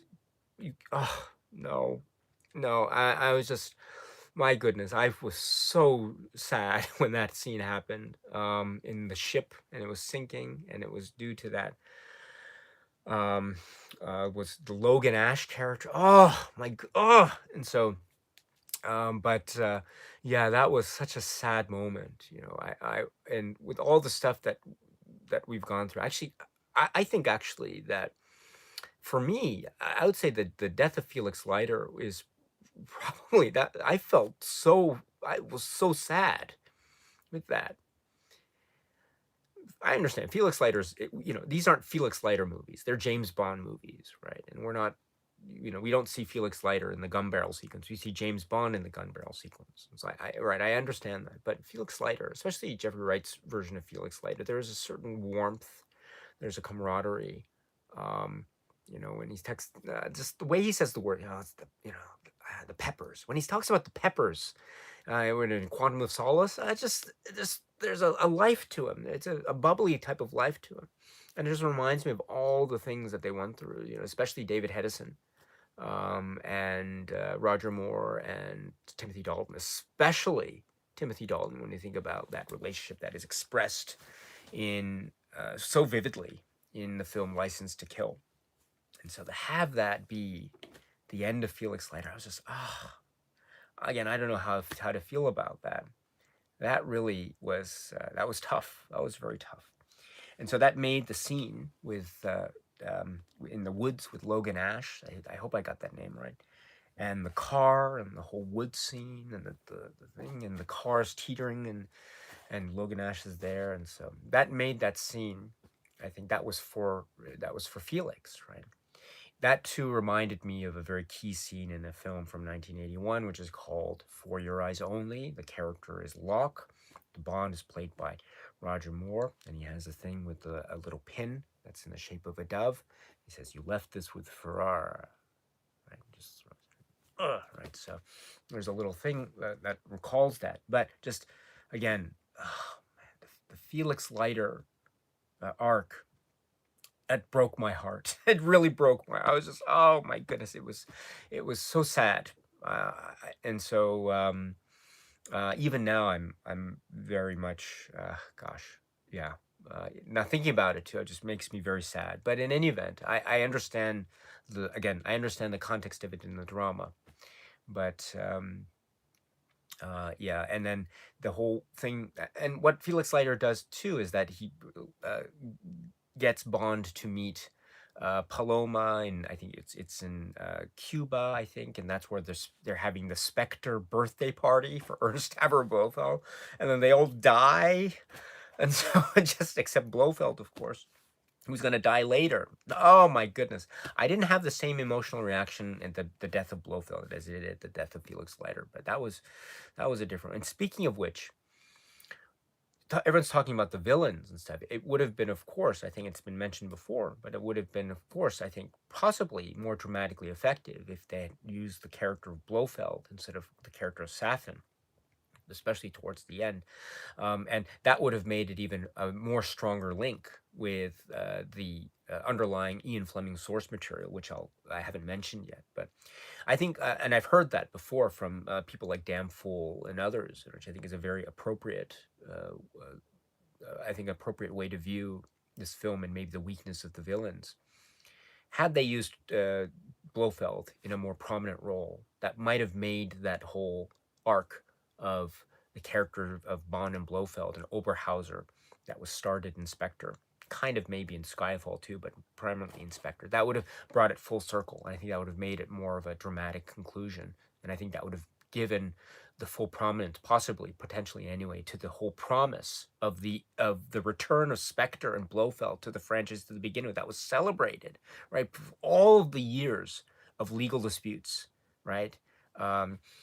Between and among the parties involving all the way back to Jack Whittingham and Kevin McClory and Ian Fleming that had its ramifications for decades, leading up to the final fulfillment of the ability to be able once again at long last to use Spectre and Blofeld and the White Cat directly in films, starting with the film Spectre, only to have it just end like this. I don't know, right? So, right, it could have been a promising potential thing to have again, and to address those criticisms of the underuse or the underwhelming villain. Maybe it would have been more interesting to have Blofeld there, and then maybe Safin be a part of that villains the rogues gallery, as it were, and in the castle, which is the Garden of Death. And this brings me to another key point of this film. Now, I've brought up a number of maybe mixed feelings that I might have about the film, but one of the things I think is one of the great strengths of the film, potentially anyway, which could be more drawn out upon future rewatch, is the fact that it is still, too, very much, arguably, part of there are elements of Ian Fleming. There are undoubtedly elements of Ian Fleming in this film, No Time to Die. And one has only to look to the novel, which is called You Only Live Twice. Not the film, but the novel, You Only Live Twice. Right? You only live twice. Once when you are born, and once when you look death in the face. This is a key text to No Time to Die, I would suggest. In many ways, one can see the film No Time to Die to be a kind of adaptation, or maybe borrowing or using elements of the novel You Only Live Twice. You see direct references to something which is like an island, a garden of death, poisonous plants, and you actually have this garden. I had heard maybe there were rumors before. Again, I don't know if they were true or not. Ultimately, you see the film. There's no character named Shatterhand, but it would have been interesting if you had a character in this film named Shatterhand. And that's a reference to a specific detail of the novel You Only Live Twice. And then, of course, you have a moment with Bond and Blofeld when they're confronting each other, or Bond is confronting him in the asylum place, and it's that right, and he's got him, and he has him by the throat at one point out of pure rage. This is also very much reminding me of a key detail in the novel You Only Live Twice, and a sort of moment between characters. So there's a lot of, and indeed, right, the way that M sends off Bond, right, at the end, and the toast to Bond's memory. This is lifted from Mary Goodnight's final parting words to Bond, whom she thinks is dead. And so there is a type of a fitting way that this is this film, No Time to Die, is very much linked to You Only Live Twice, the novel. And that, to me, is a very powerful statement. Even down, I should say, to the introduction of the child of James Bond. So this is all very much, arguably, not wholly, not completely, sure, I get that, but very much, I think, could be taken in those ways to be part of the Fleming spirit.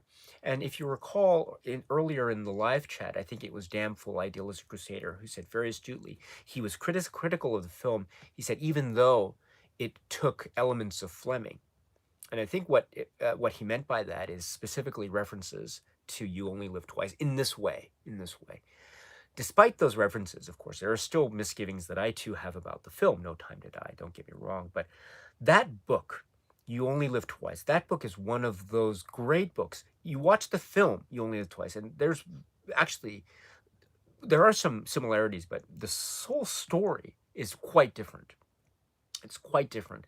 It's, in many ways, very un-Fleming-like, which is very paradoxical because the film You Only Live Twice is regarded now perhaps to be the ultimate James Bond 60s film. It is perhaps you can see that most of all in terms of the way in which it seems to be the focus of a lot of, I think, homage and parody in films like Austin Powers, right? So in many ways, You Only Live Twice, the film is very much considered to be the ultimate James Bond film in terms of the sets and the villains, etc. Even though it's very far removed, arguably speaking, from the original source novel Ian Fleming's You Only Live Twice. But we have elements that seem to be, arguably speaking, returning in this mode in No Time to Die. Now, does that make No Time to Die for me a more maybe a satisfying experience? Again, I'm going to have to watch it more to make that conclusion in the long run. That's the long game for me in this film. But I was very excited when I saw this film, and I was able, at least in my mind anyway, to recognize or identify what I felt to be these very clear references to You Only Live Twice, the novel. And when I was feeling that in the theater when I watched it, I was very alert and I was very excited about that. So that is, to me, I think, the great strength of this film, No Time to Die. It's those references. Again, whether on purpose or not, it doesn't matter if it's not on purpose. The fact is that I can still see them to be there, at least from my subjective viewpoint. The fact that I can recognize them to be there makes those elements very exciting for me because, as I say, for me and for a lot of people I know, the novel You Only Live Twice is one of the key novels in the Fleming universe. I mean, and when you think about it too, like, and that actually is, for me, a very mind-blowing thing because if you think back to the Fleming universe and you think about how the story You Only Live Twice is so key to the story of On Her Majesty's Secret Service, You Only Live Twice comes after On Her Majesty's Secret Service in the sequential order of the novels. And so it has a type of fitting link with On Her Majesty's. So in that way, I go back to our conversation about the use of the music on Her Majesty's, and We Have All the Time in the World. And I thought, okay, I can see how it works, but maybe on the whole, I don't really like it.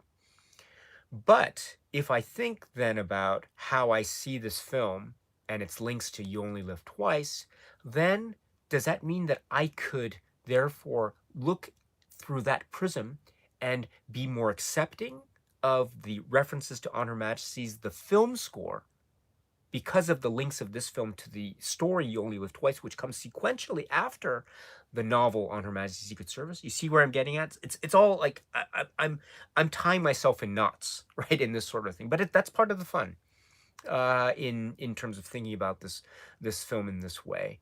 And so I love the film. So I'm kind of mixed on the use of On Her Majesty's, the score and the song, but I love the way that the film uses You Only Live Twice, the novel. If I accept that, then can I be more accepting of the references to On Her Majesty's? That's my point. That's my point. And so the answer to that question to me is I don't know. But the more I think about the You Only Live Twice novel links, the more I become more accepting, I think, of the film overall, because I find that to be really, really exciting. It's not a perfect novel. There are some issues with the novel I have, but it is, I think, a really, really great story. It's so direct and it's so outlandish and it's just so out there. At the same time, it's so fundamentally Bond in terms of a Bond as a type of wounded animal that needs time to heal. And how is he going to find this method of healing? And what will he do in, say, the line of the story arc, which went all the way back, arguably, to Thunderball? And so, therefore, that prospect again, seeing this film in that way makes it very exciting to me, and it makes the Safin character even more of a fascinating potential, anyway, in terms of an interpretation in the context of the novel. You Only Live Twice, but at the same time, this isn't a straight, direct adaptation of the novel. I get that. So again, it's all in perspective, based on one's perspective. So scrolling down, Timothy is here. Hello. It's nice to see you, my friend. I hope you're well. Danforth continues. You say, I thought the emphasis on emotion resulted in good performances, but the plot and writing was infuriatingly vapid and focused on deconstruction. Okay. Let's see. Okay, scroll down. Let's. Oh, I'm sorry. The hold on. The chat jumped on me. Sorry about this. It jumped on me.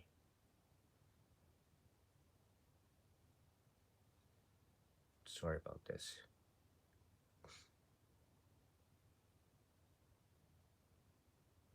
Oh, sorry.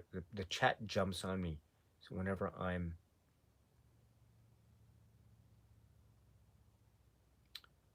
Oh, goodness. Sorry.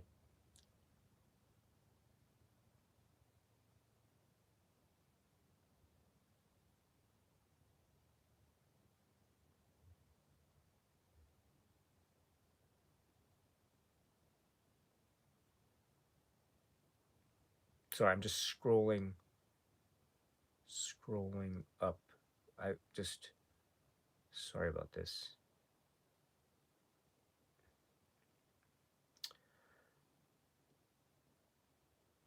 Okay. Let's see.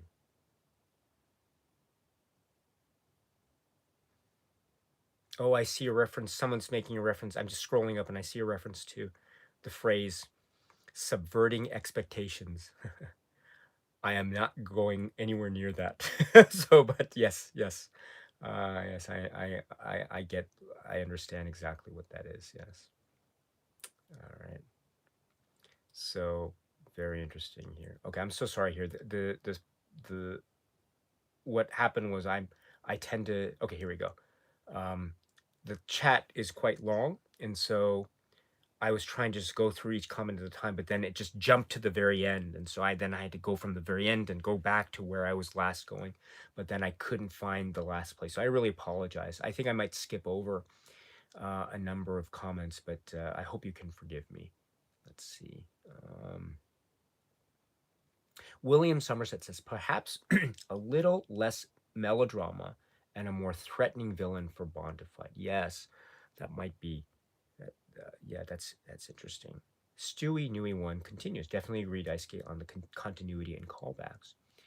Irwin says, I'm also okay with the Craig era being its own continuity, especially since they started it with Bond starting as 007 and finally dying. Yes, yes. Damful says they took the path they wanted to and tackled themes they wanted to, regardless of if it was the right place or not. Yes, yes. Scroll to Austin Nowak has a $5 super chat. Thank you so much. Wow, thank you. And you say thanks for the live stream. Thank you very much. Wow, that's very kind of you. Thank you so much, Austin. You didn't have to do that. That was um, uh, unnecessary, but so kind. Thank you so much. I'm very flattered, Austin. I hope you're well. I notice your picture is that of the I think it's Batman logo. I don't want to mention too much, but I saw the trailer for the Batman showed recently. Anyway, wow. Let's see. And then let's see. So Pete 1972 is talking to Spencer about he's saying, let me just pick up, definitely the wrong way to go. Only reminds me of treatment of other franchises. Yes. Yes. You know. I mean, and Pete, 1972. You know, I'm reading your comments here, and this is, I think, it's it's part of the landscape of today's uh, the recent release films and the handling of franchises and how people will react.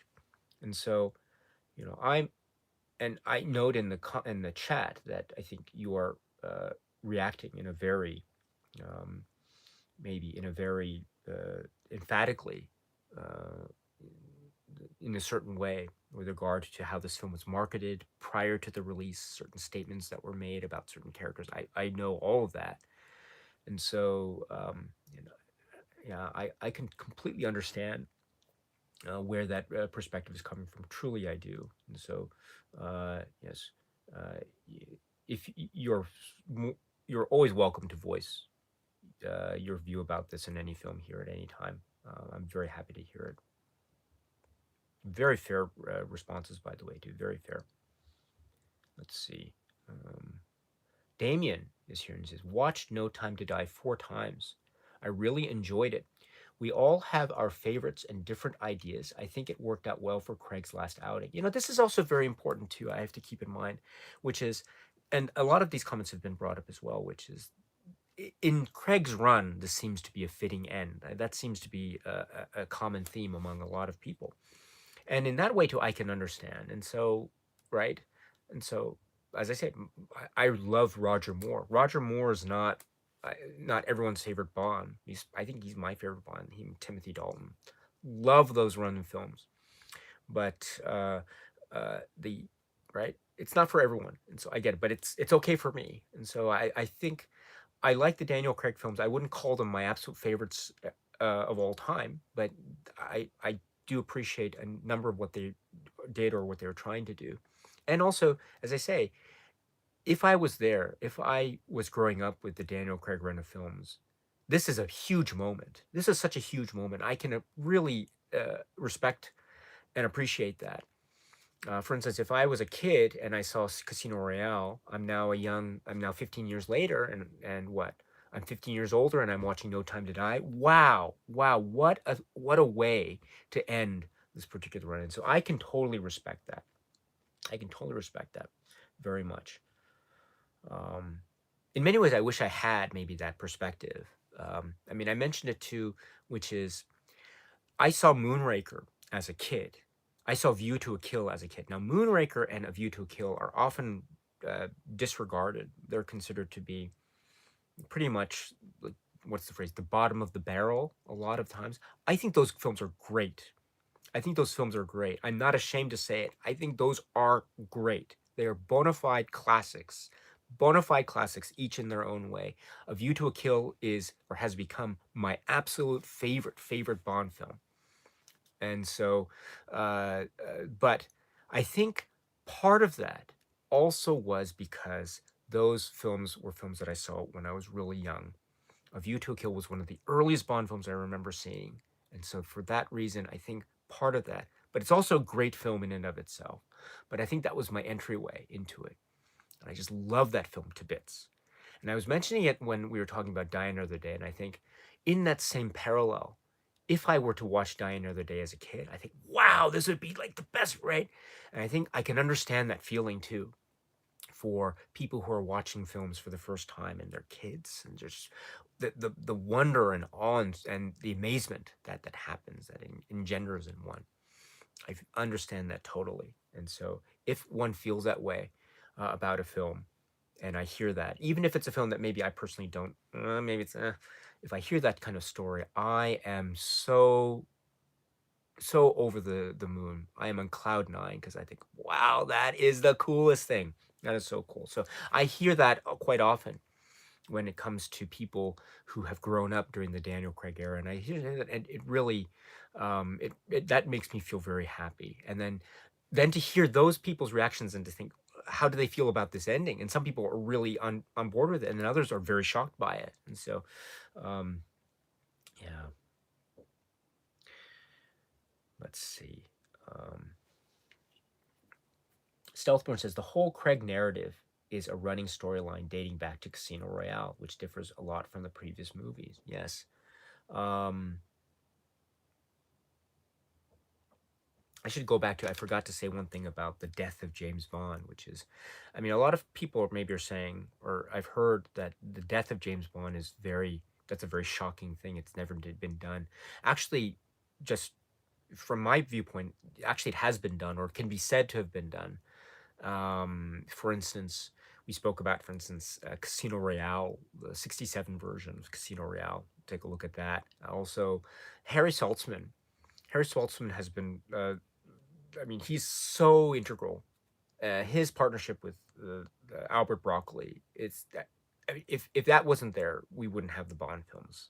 It's so thank goodness for that meeting between Saltzman and Broccoli set up by Wolf Mankiewicz. Thank goodness for that. But anyway, the the input of Harry Saltzman can't be emphasized enough. I mean, the whole thing. I mean, elephant shoes and all that. Still, right?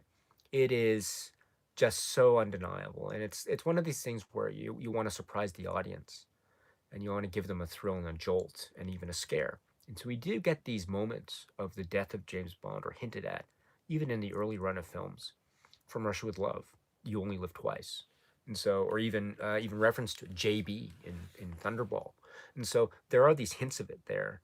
But of course, it never went the whole way like we do here. So, but that's what I wanted to say. It's not totally outside the territory of dealing with this character. Although I do again acknowledge that it's not quite the same either. Right. Um, let's see.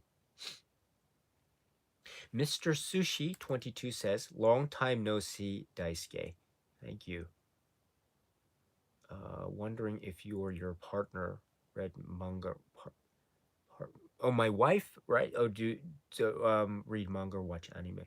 Not, not, not really, not lately. We have television in the main room, but um, as a family, we don't watch anime that much. So maybe we'll watch some broadcasts of stuff on TV, but it's nice to see you too. It's great to see you. I hope you're well. Just scrolling down here. Let's see.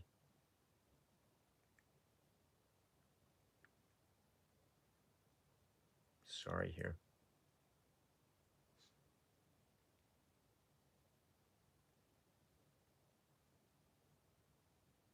Guess just scrolling down. Sorry about this again, just for time. I haven't even spoken about I guess I should speak about the other characters. I haven't spoken about like M and Nomi and Q and Paloma. I spoke a little about Paloma and I spoke a little about Logan Ash.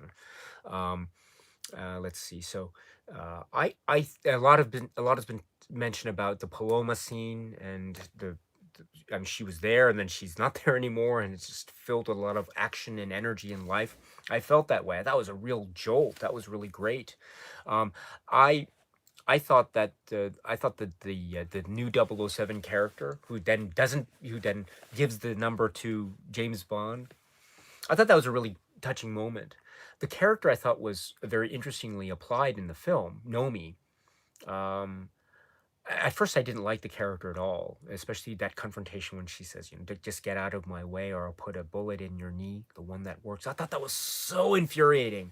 It's like, oh my goodness. But that, that I think was part of the design of the character, because then you realize that Bond is kind of, he still has what it takes in order to go on a mission of some sort, and so, and then there is a type of maybe kind of uneasy relationship between the two of them that turns into mutual respect, that turns into actually a really good duo at the film's conclusion, I would say. And so I like that arc.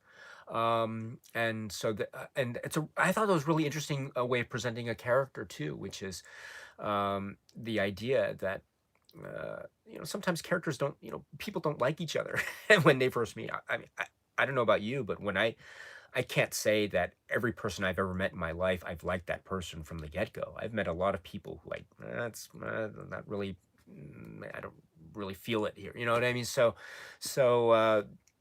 I mean, I like that kind of dynamic sometimes when you see it and how people have to handle it, have to work with each other despite perhaps their personal misgivings towards one another. So that I thought was really, really good. And also, it it did it did show me that this is still a James Bond movie, and so you know, whatever happens to the number 007, I mean, what's the phrase, it's only a number. I mean,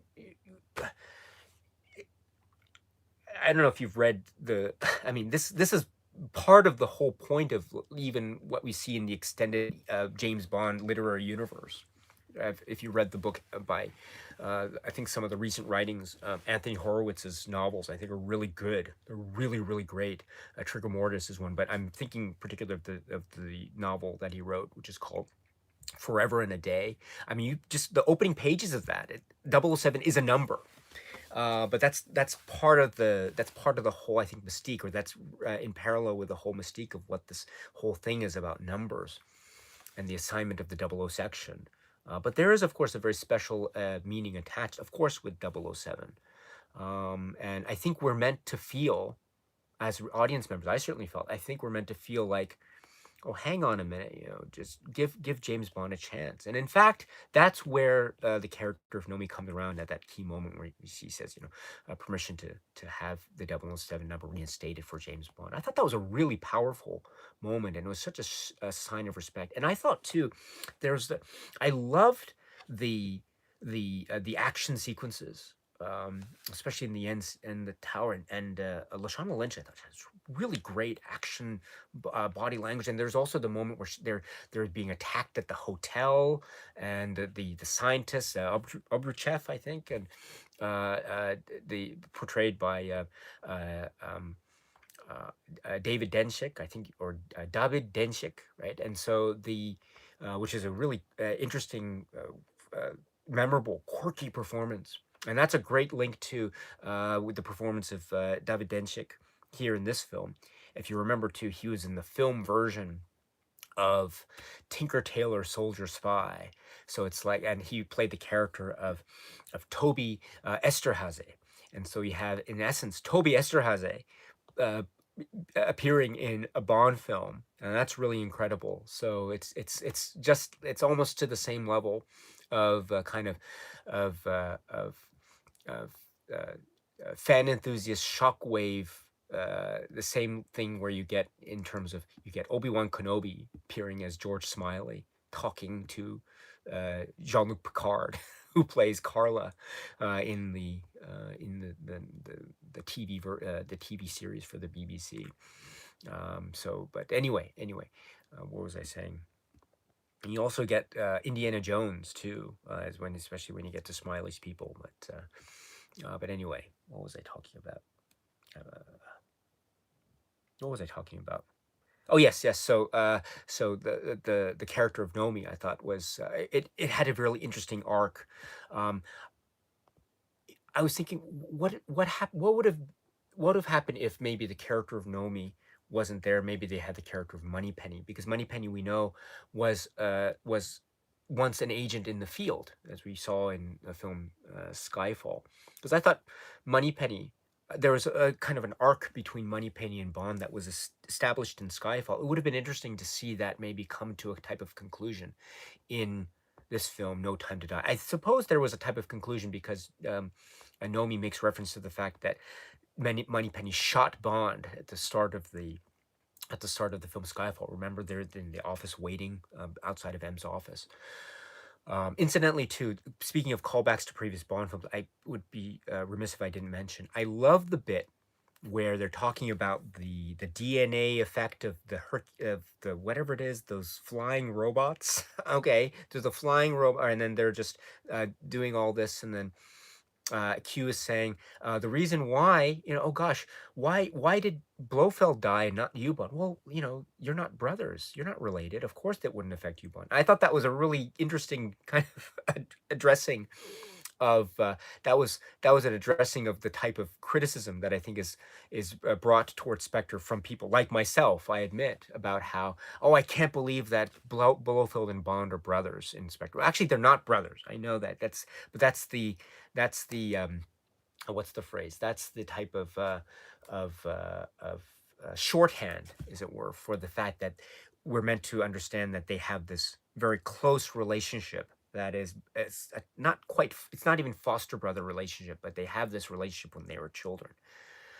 They're not brothers though, but the shorthand is, oh, they are brothers. But I think I love the cue line where he says, "No, you're not brothers." That's a direct kind of it's a direct uh, uh, pushback on that whole Bond and Blofeld are brothers things. I thought that was really really quite clever and funny. And I thought to myself to Q, touche. Q, touche. So, well taken. Totally understood and totally agreed. But um, yes, that brings me to, let's see. I mentioned Blofeld. Oh yes, so the Madeline Swan character in Bond. That's what am I thinking? And this is one of the key relationships as well of this film. Now, I mentioned that after I saw No Time to Die, I went back and saw Spectre, and I actually enjoyed it much more. And that's probably one of the good things about No Time to Die is that it makes me appreciate Spectre a whole lot more. And one of the ways it does is I look at the Madeline Swan James Bond relationship in Spectre, and I think, oh, this is really really interesting, and I see where I know it will lead somewhere else. When we get to No Time to Die, and it goes into some very interesting places in No Time to Die, that's for sure. I I love that. I really do love that. Um, I admit that, you know, I thought maybe it was a bit too on the nose when Bond is at Madeline's house and Bond is standing there, Madeline's standing there as well, and this is a moment of they've broken up, but now they're trying to get back together, and Bond is saying that very emotional thing when, I will never regret loving you, like that. You know, I understood. Maybe I was a little bit, I'm, I admit, it's not quite. Maybe it's a bit too on the nose for me, but I understand the point of that, and so and I thought back to is like, maybe I felt it a little bit too. I understand the point, and he's trying to express his emotion. It's a little bit maybe very very filled with a type of drama there, that's for sure. It also reminded me of the scene in Casino Royale on the beach where Bond is professing his love towards Vesper Lynn. He says, that's why I think I love you. He said, oh, you love me. That's what you said, I can't go on doing this, right? And so I thought it was more subdued in the film Casino Royale. It's a bit, maybe, I think, a little bit overplayed here in No Time to Die. But the point is, I think, the same, which is this is a Bond that is very emotional. And when I recall his feelings of emotion expressed in Vesper towards in his relationship with Vesper Berlin, I can totally buy this type of emotion from him with Madeline Swan. And this makes the Madeline Swan Bond relationship for me work so much better. And it makes, therefore, the Spectre film and the relationship in that film work so much better because I know it will lead to something as well. And it becomes like and their relation, and as I say, it becomes even more key because then we have Mathilde enter the picture. And so, and I don't know how you feel about the Mathilde, but I thought that was an interesting development of the story.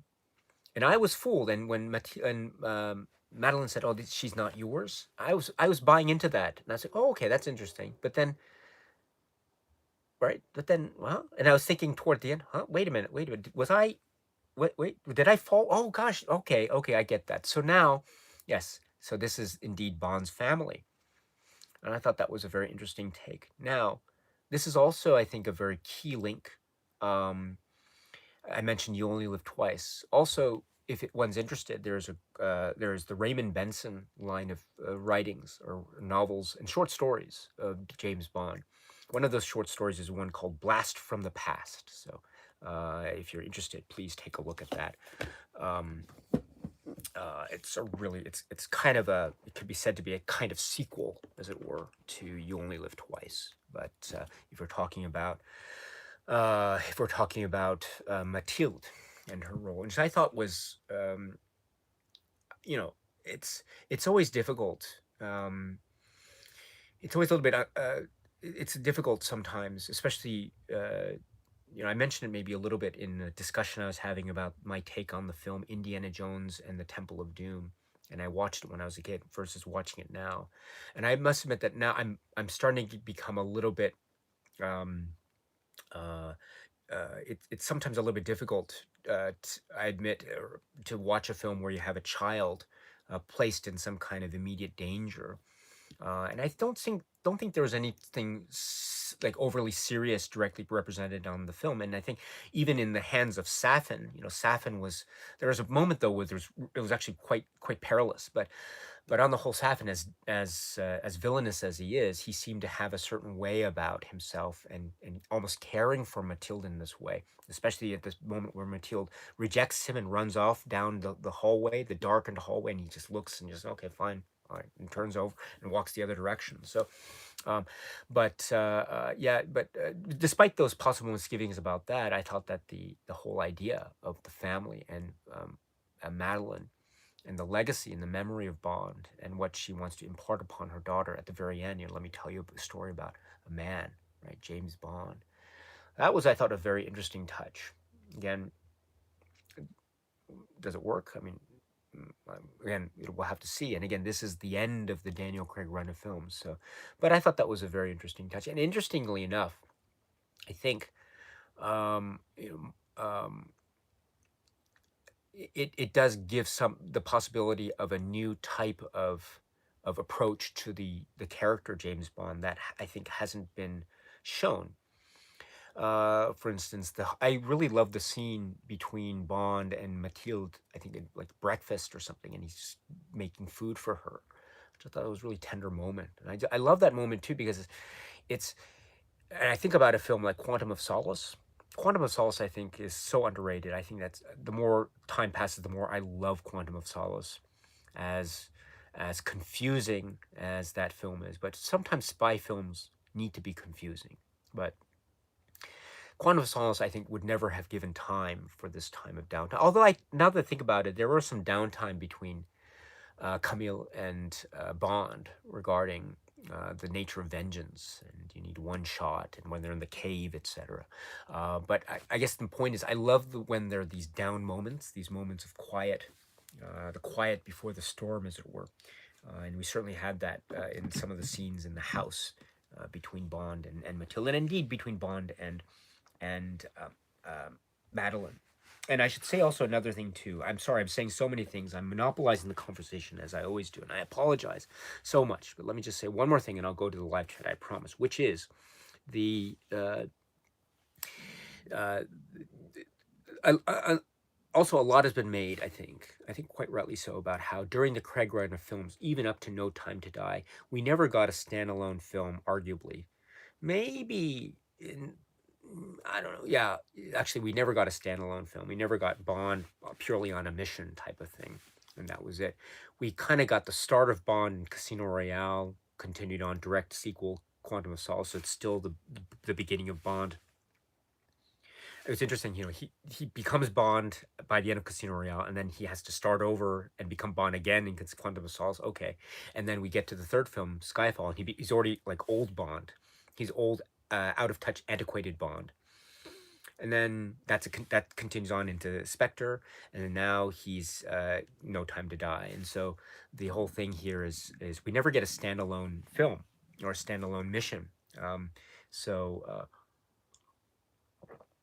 I understand that criticism as well, but then I'm reminded of the fact that even at the very start from Casino Royale, he wanted out, right? If you remember Casino Royale, he actually resigned from Secret Service. He sent the email when he's on the ship, and Vesper's driving it, and James Bond's like, just typing the email to M. Dear M, I resign. Signed, James Bond, or something like that. So, and then that was it. And so so even from the very first Daniel Craig film, he wanted out, and so one could say that James Bond was never part, or never wanted to be part of the Secret Service. Remember that very iconic scene between him and Vesper Lynn on the train as they're on their way to Casino Royale. At the casino, she says they're eyeing up each other, and she says among her many observations is that you, from the cut of your suit, you went to Oxford or whatever, but you wear it with such disdain. which is such a great way of saying, in other words, that he is part of this mystique, this culture of the Secret Service, but he's not. His heart isn't in, or he doesn't want to be part of it. True, what is the often oft-used phrase by M and others? He's a blunt tool, a blunt instrument. So maybe this is in keeping with that type of physicality that is always part of his spirit. But at the same time, he wants out. And so the fact that he wants out by its specter, the fact that he kind of wants out and wants his own way, maybe in No Time to Die, it's because, or it's expressed in the way that he wants what a family, right? And so then that gets into the whole thing about, well, can't you have a career and family at the same time? So I get those conversations as well. But I think the point here is that because of the nature of Bond's work and the danger of Bond's work, it's either and the choice has been set up, I think, as I say, from Casino Royale, it's either one or the other.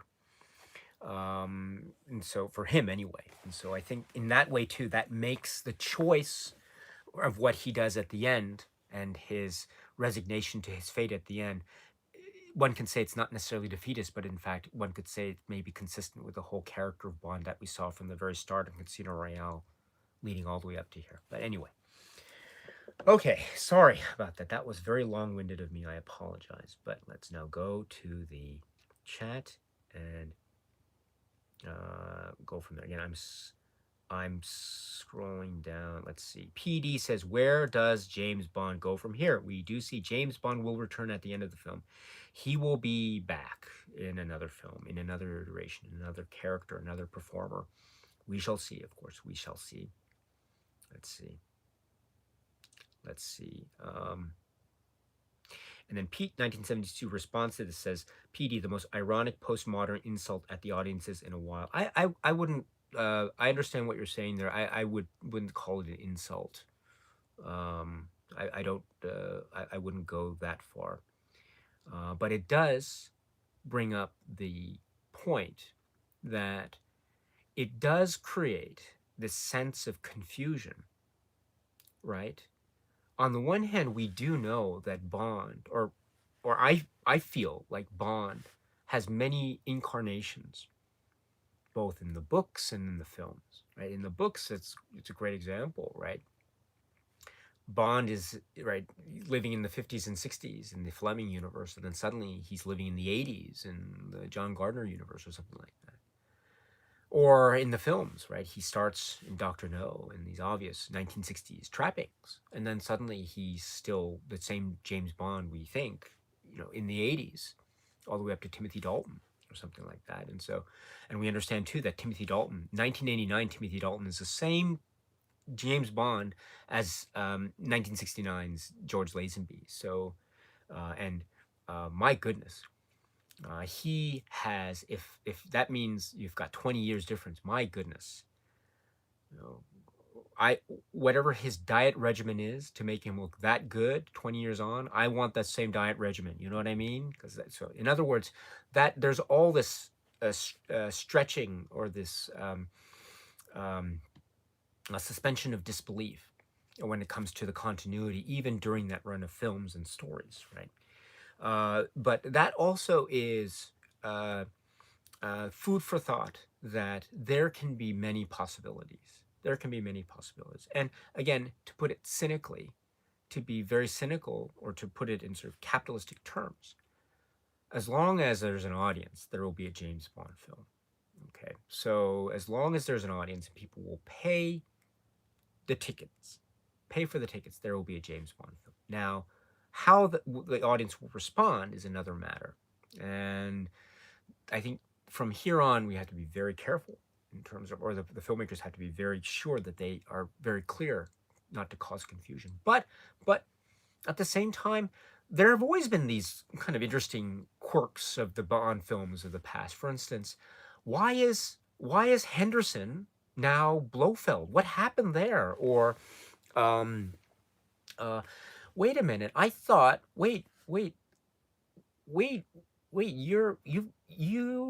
in GoldenEye, I'm thinking, oh, that's a cute Muffy tattoo, Wade, but wait a minute, aren't you Whitaker?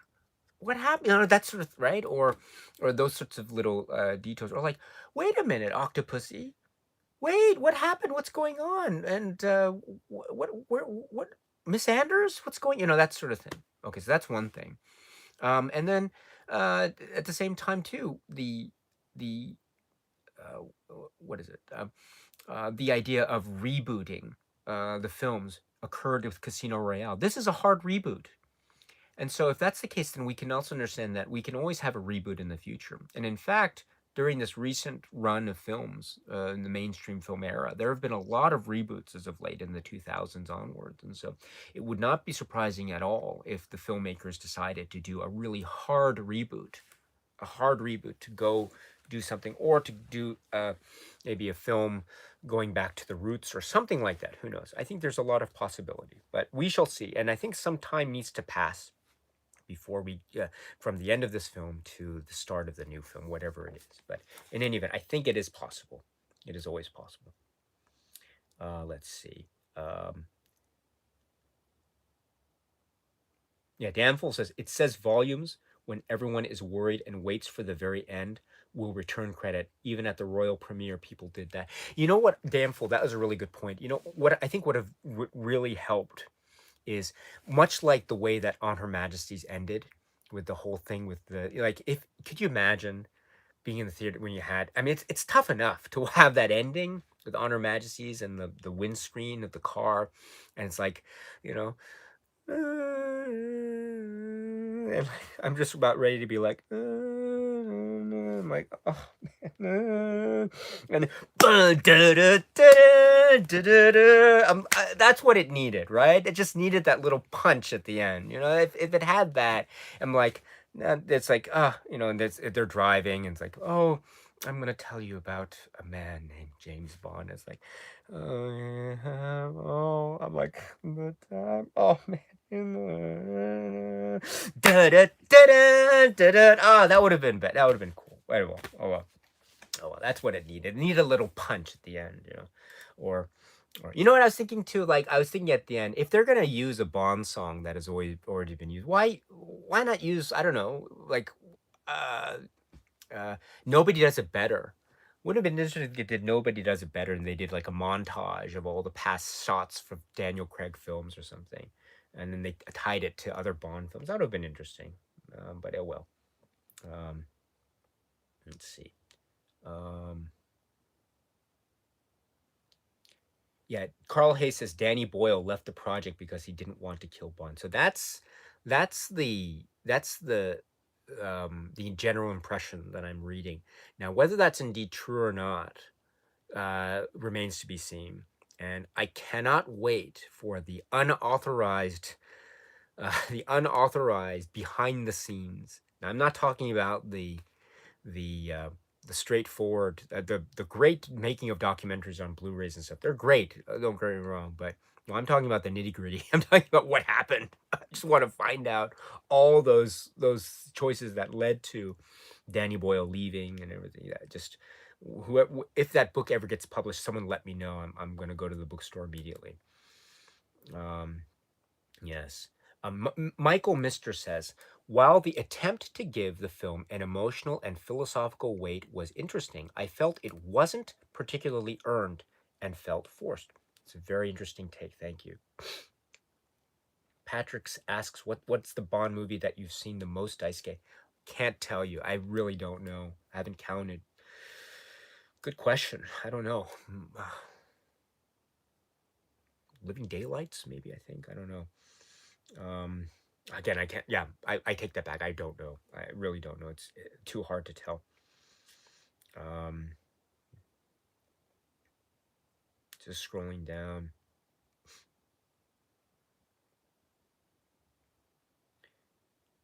Yeah, Pete 1972 says here. He says he, meaning Craig, could have just ended it with Spectre. Yes, and that actually would have been an interesting way to go. I think it would have also been possible. I was thinking about it too. Had Spectre been more well received by the critics and the public, I think that could have been the way to end. My hunch is maybe there was this feeling that Spectre was underwhelming, maybe at the box. I mean, it was a big hit, but maybe critically it was under. I know it has its fans, but just generally speaking, maybe there was that impression that it was underwhelming, and so maybe they needed one more film. I don't know. I know I'm totally speculating, but I think that would have been a really great way to. Just thinking once again, again at that way that Spectre ended, the car and Madeline driving off, and Madeline James driving. That would have been great. Although I mentioned it before, I'll say it again. There are no other cars there. That's the thing with Spectre, and they're driving when they're driving in like Italy, and the chase between him and Hinks. Where are all the other cars? There are no other cars on the street. Oh, there's one. There's what? There one guy, um, and he's in the way or something. But that's it. And then suddenly he's parachuting, and then all of a sudden there are all these people walking. But where were they before? But anyway, yeah. Okay.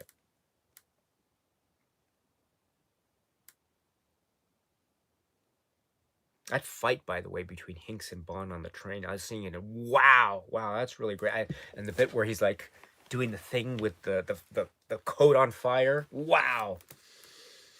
Uh, yeah, Hinks is still out there. He's still out there. I bet you, just like Jaws, he fell out of the train and he got up. And just like Jaws and the Spy Who Loved Me, he got up. He's going like this with his jacket. Or he takes out the rope around his neck. He's like, just walks off. Yeah, Hinks has got to come back. Oh gosh, he's got to come back. All right. Carl Hayes says another way to die is fun. Is a fun and upbeat. Thank you very much. Thank you.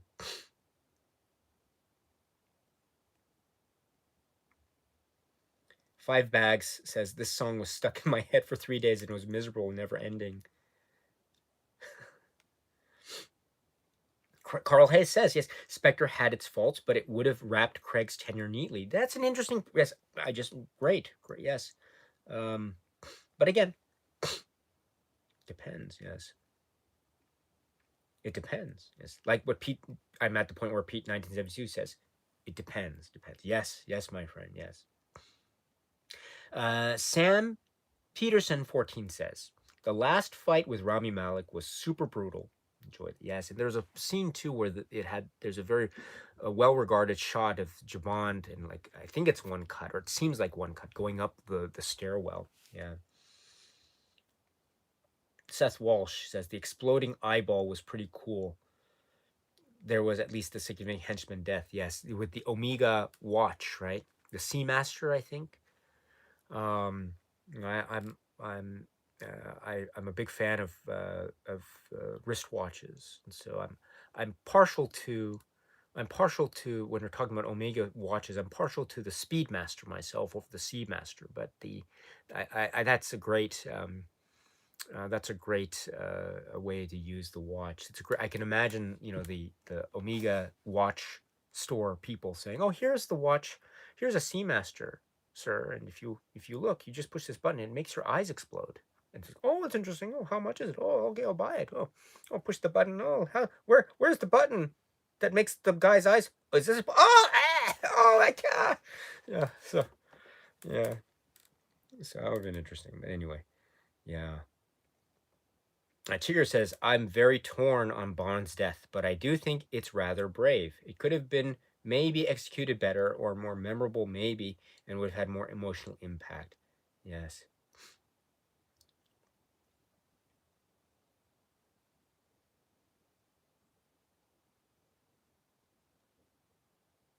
Let's see.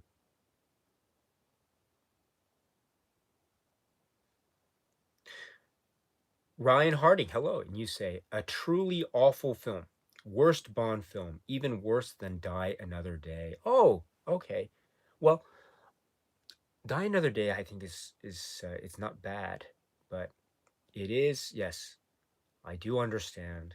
I do understand. It is tough. It's tough. And then Pete 1970 says, absolutely. Scrolling down here again, just in the interest of time. It's already 9:25, so I've got to go in about 10 minutes or so. I apologize. I think as I'm scrolling down, I think one can get the sense that the conversations on this film will continue, I think. And, I I think that these this is very good. It's there's nothing wrong with expressing a negative take on a film. Nothing wrong at all. And I should say too that I'm looking through this, and I know there's a lot of passion when it comes to this, but I should say, and maybe I've said, oh, that's interesting. I wouldn't go so far. I personally wouldn't go so far to say it like that or something like that. But nowhere have I seen anything that is like, for me anyway, something like uh, you know something that's you, there is I can understand a type of negative reaction, even vitriol, towards this film.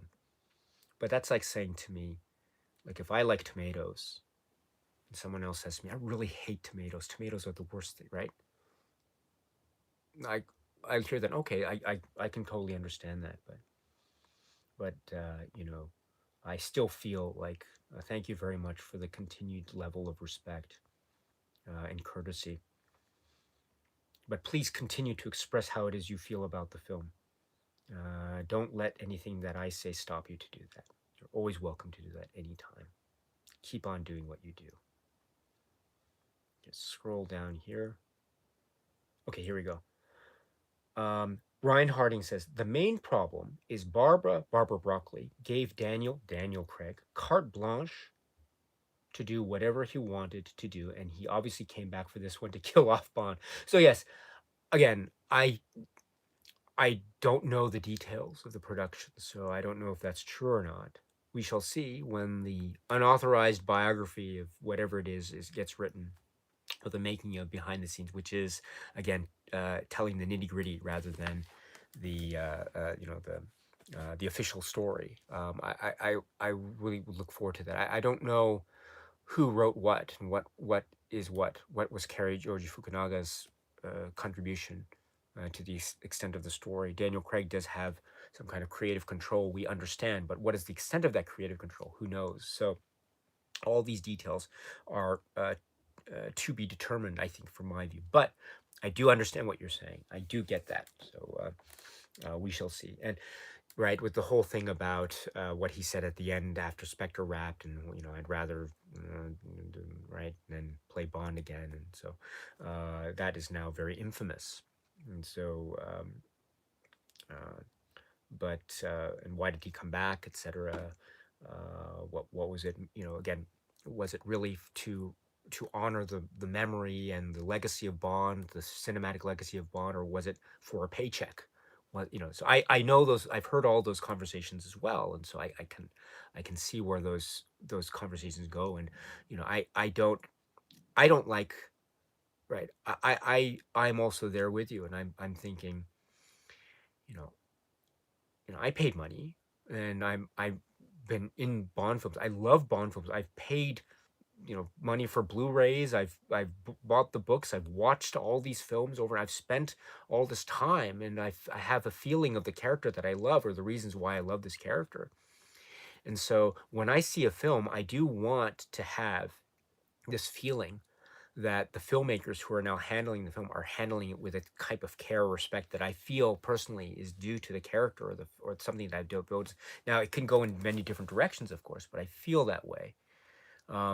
Now, so far, I mean, I've heard all the conversations, or heard a lot of them, not just here, but elsewhere on the internet. And so, for me personally, I don't see necessarily yet any indication that maybe this was something where the filmmakers really maybe didn't have any type of respect for the character. I don't have those inclinations. Now, I might have disagreements, sometimes strong disagreements with how the story turned out. But when it comes to that fundamental thing of, do I respect a character, or do these filmmakers respect a character? And I still feel that they do. If I do get wind of something else, maybe, as I say, if there's some fact that is reported on, or someone finds out about it, or it's written in a book later on, and I find it, and it's well researched, and it's well founded, that indeed maybe, yes, this was only for a paycheck, and that these things were done out of disrespect, then maybe I will have a different take. But as far as I can tell, even with all the quote unquote controversial points of the story, I don't personally see.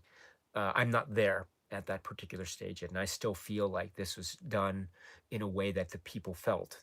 This was a way to honor this idea of what they thought James Bond was, or to be more specific, what they thought the Daniel Craig James Bond was. And indeed, I do see that there are, as I was indicating or tried to indicate, all these levels of continuity within the framework of the Daniel Craig film, starting from Casino Royale, which makes the way that this film ends up not inconsistent, I would argue, with that approach. But again, when those details emerge, again, why the Danny Boyle actually, what was the specific details? I know it's been reported on or it's been speculated, but what is that specific reason? If Danny Boyle were ever given an interview in the future to say that specifically, if he hasn't already done so before, then I would love that chance to hear that and to get that further insight. Kari Joji Fukunaga, what was it the story was when he entered? What was his contribution specifically? What it was he changed, etc. And the like. So we shall see. We shall see. In that, and again, it's still fresh. It's only been what 2 or 3 weeks since it was open, so there's still a lot to be sifted through. Sifted through the film. Some might say sifted through the mess or the wreckage, but or other might say trying to analyze the background details. But in any event, we are still, I would say, in early territory here. But my default position has always been, again, without any further additional evidence, my default position is the idea that this is they have a certain approach to the character, and I feel like they have respected the character in the context of the Daniel Craig films. So, but again, I am so I am very much yeah. Okay.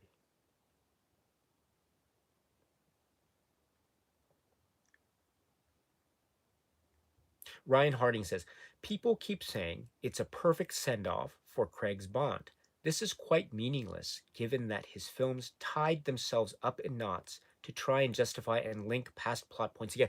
This is actually a very good point, too, which is I mentioned the fact that this is the Daniel Craig films have their own continuity, but in my not Skyfall, in my Spectre discussion, one of my points of criticism of Spectre was I felt that that way of linking up the continuity was a bit too neat, too tidy. It's all encapsulated in that oft quoted phrase from Blofeld. You know, it was all me, the author of all your pain. It was I who did all of this stuff. How? I won't tell you the details, but I did it. So I thought, okay, this is a bit much. So that on the one hand, yes, there's a continuity, but on the other hand, it does feel somewhat forced at times. So then that will be I think, another point of discussion and something that I will need to figure out too on my own, which is how much is that phrase Daniel Craig's films have their own continuity? How much is this is really on point, or how much of it is actually not on point? So I'm going to have to figure this out as well. But Ryan, thank you very much for reminding me about that. This is a very good point to bring up. Hold on here. I'm just gonna have to just give me 1 second while I just get my get the because I have to plug it in. There we go. Sorry about the movement here. There we go. Good. And so we are plugged in and we're ready to go. So this is actually maybe a good way for me to end or begin to end or wind down, because as I do have to step out. I have to.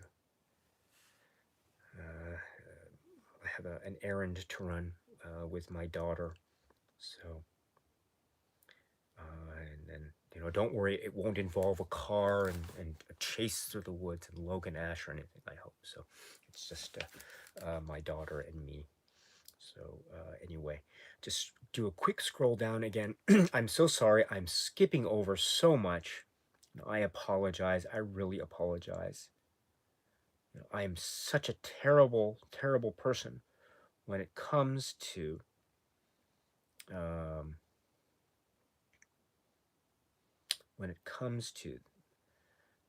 this sort of okay time management. So I apologize so profusely. have to scroll so much. I didn't even cover. I don't even think I covered half of the chat. So this is again my oversight. I apologize so profuse. I am so sorry. I'm so sorry if I skipped your comments along the way. Let's see. I'm at the very end. Atari2602 says there's no known cure for nanobots. Please give generously. Thank you very much. Yeah, thank you. Yeah, so yes.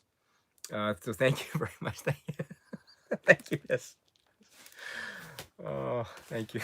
That's a really great way to maybe end or bring the conversation to a conclusion. So, but anyway, I think, my friends, you can obviously tell, for those who have stayed, who've been patient enough to stick around for long, you'll realize that my thoughts on this are still swirling, and I'm just still in a maze of or haze of confusion, and still processing a lot of things. However,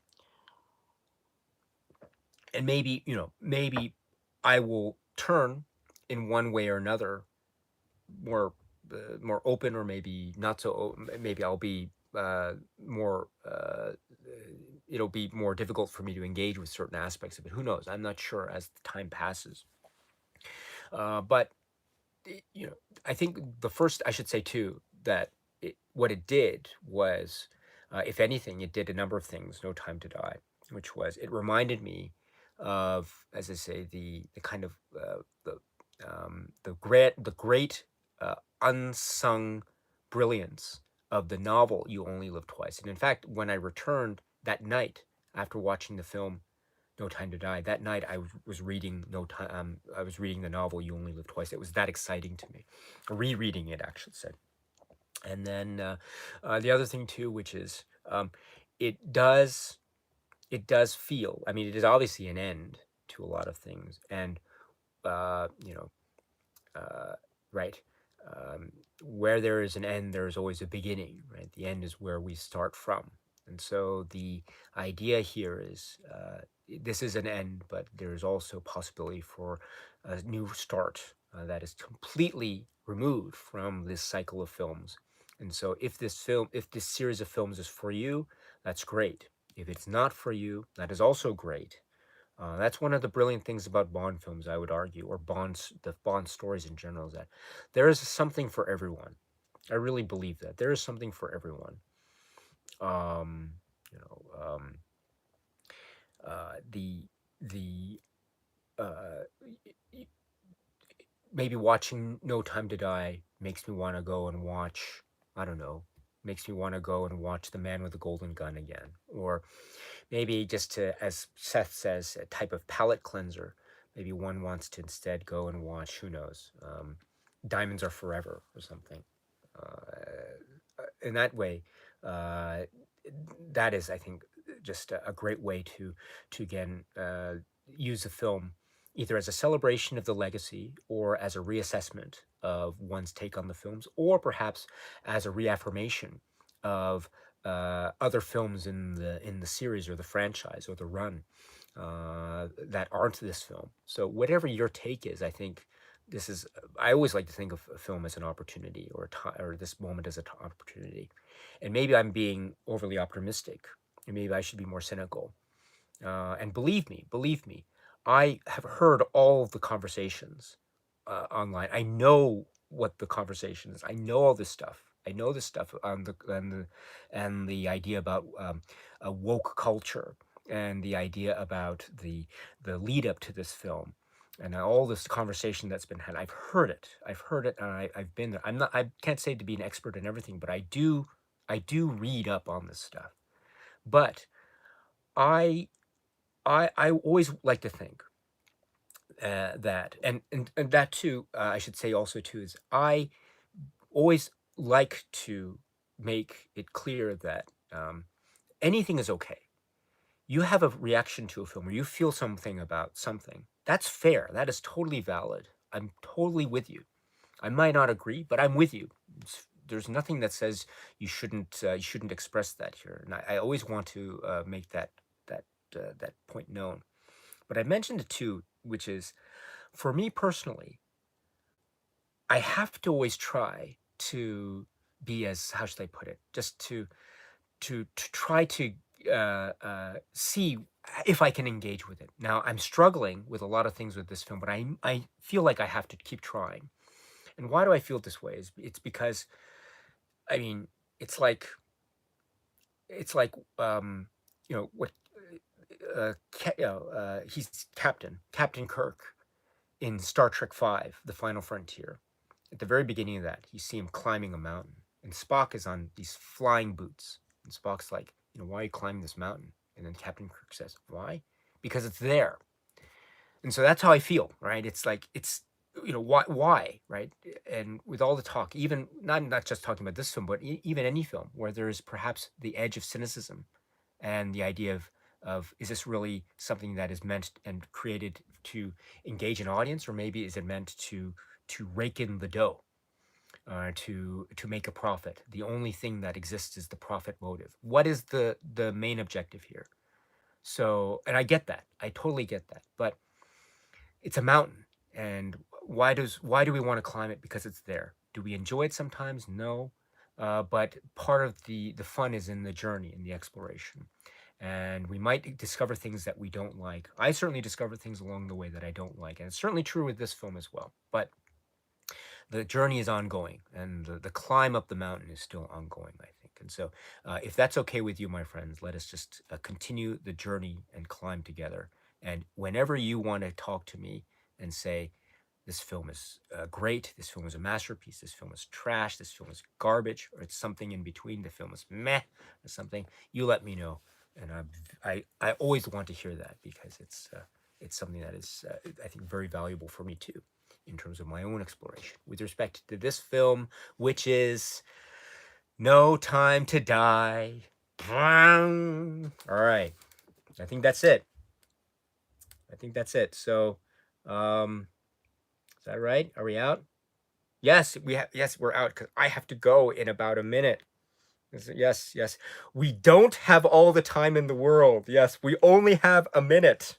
So, yes, we're not going to end with the Armstrong song. We'll end with a nice little kick. So let's imagine, and then suddenly the credits, boom, James Bond will return. So that's how I like to feel. I leave the theater. So anyway, thank you so much, my friends. Thank you. It was a blast. I loved every single moment of it. And thank you for putting up with all my long-winded, verbose talk. I apologize for not being more focused, but I hope you can forgive me. The conversations will continue. James Bond will return, and live streams will keep going. I haven't made a quick schedule, but keep your eyes on this channel. There will be another live stream, a James Bond related live stream, very soon. I promise. It will be something that won't be on a film, but it will be on a theme or focus. So stay tuned to this space. But anyway, my friends, thank you so much. And until we meet again, please be happy and healthy and well. And I truly mean this, my friends. Please be happy and healthy and well. And please keep on watching a lot of great, great, great movies. And just be well, my friends. Thank you so much. All right. I'm out. Cheers.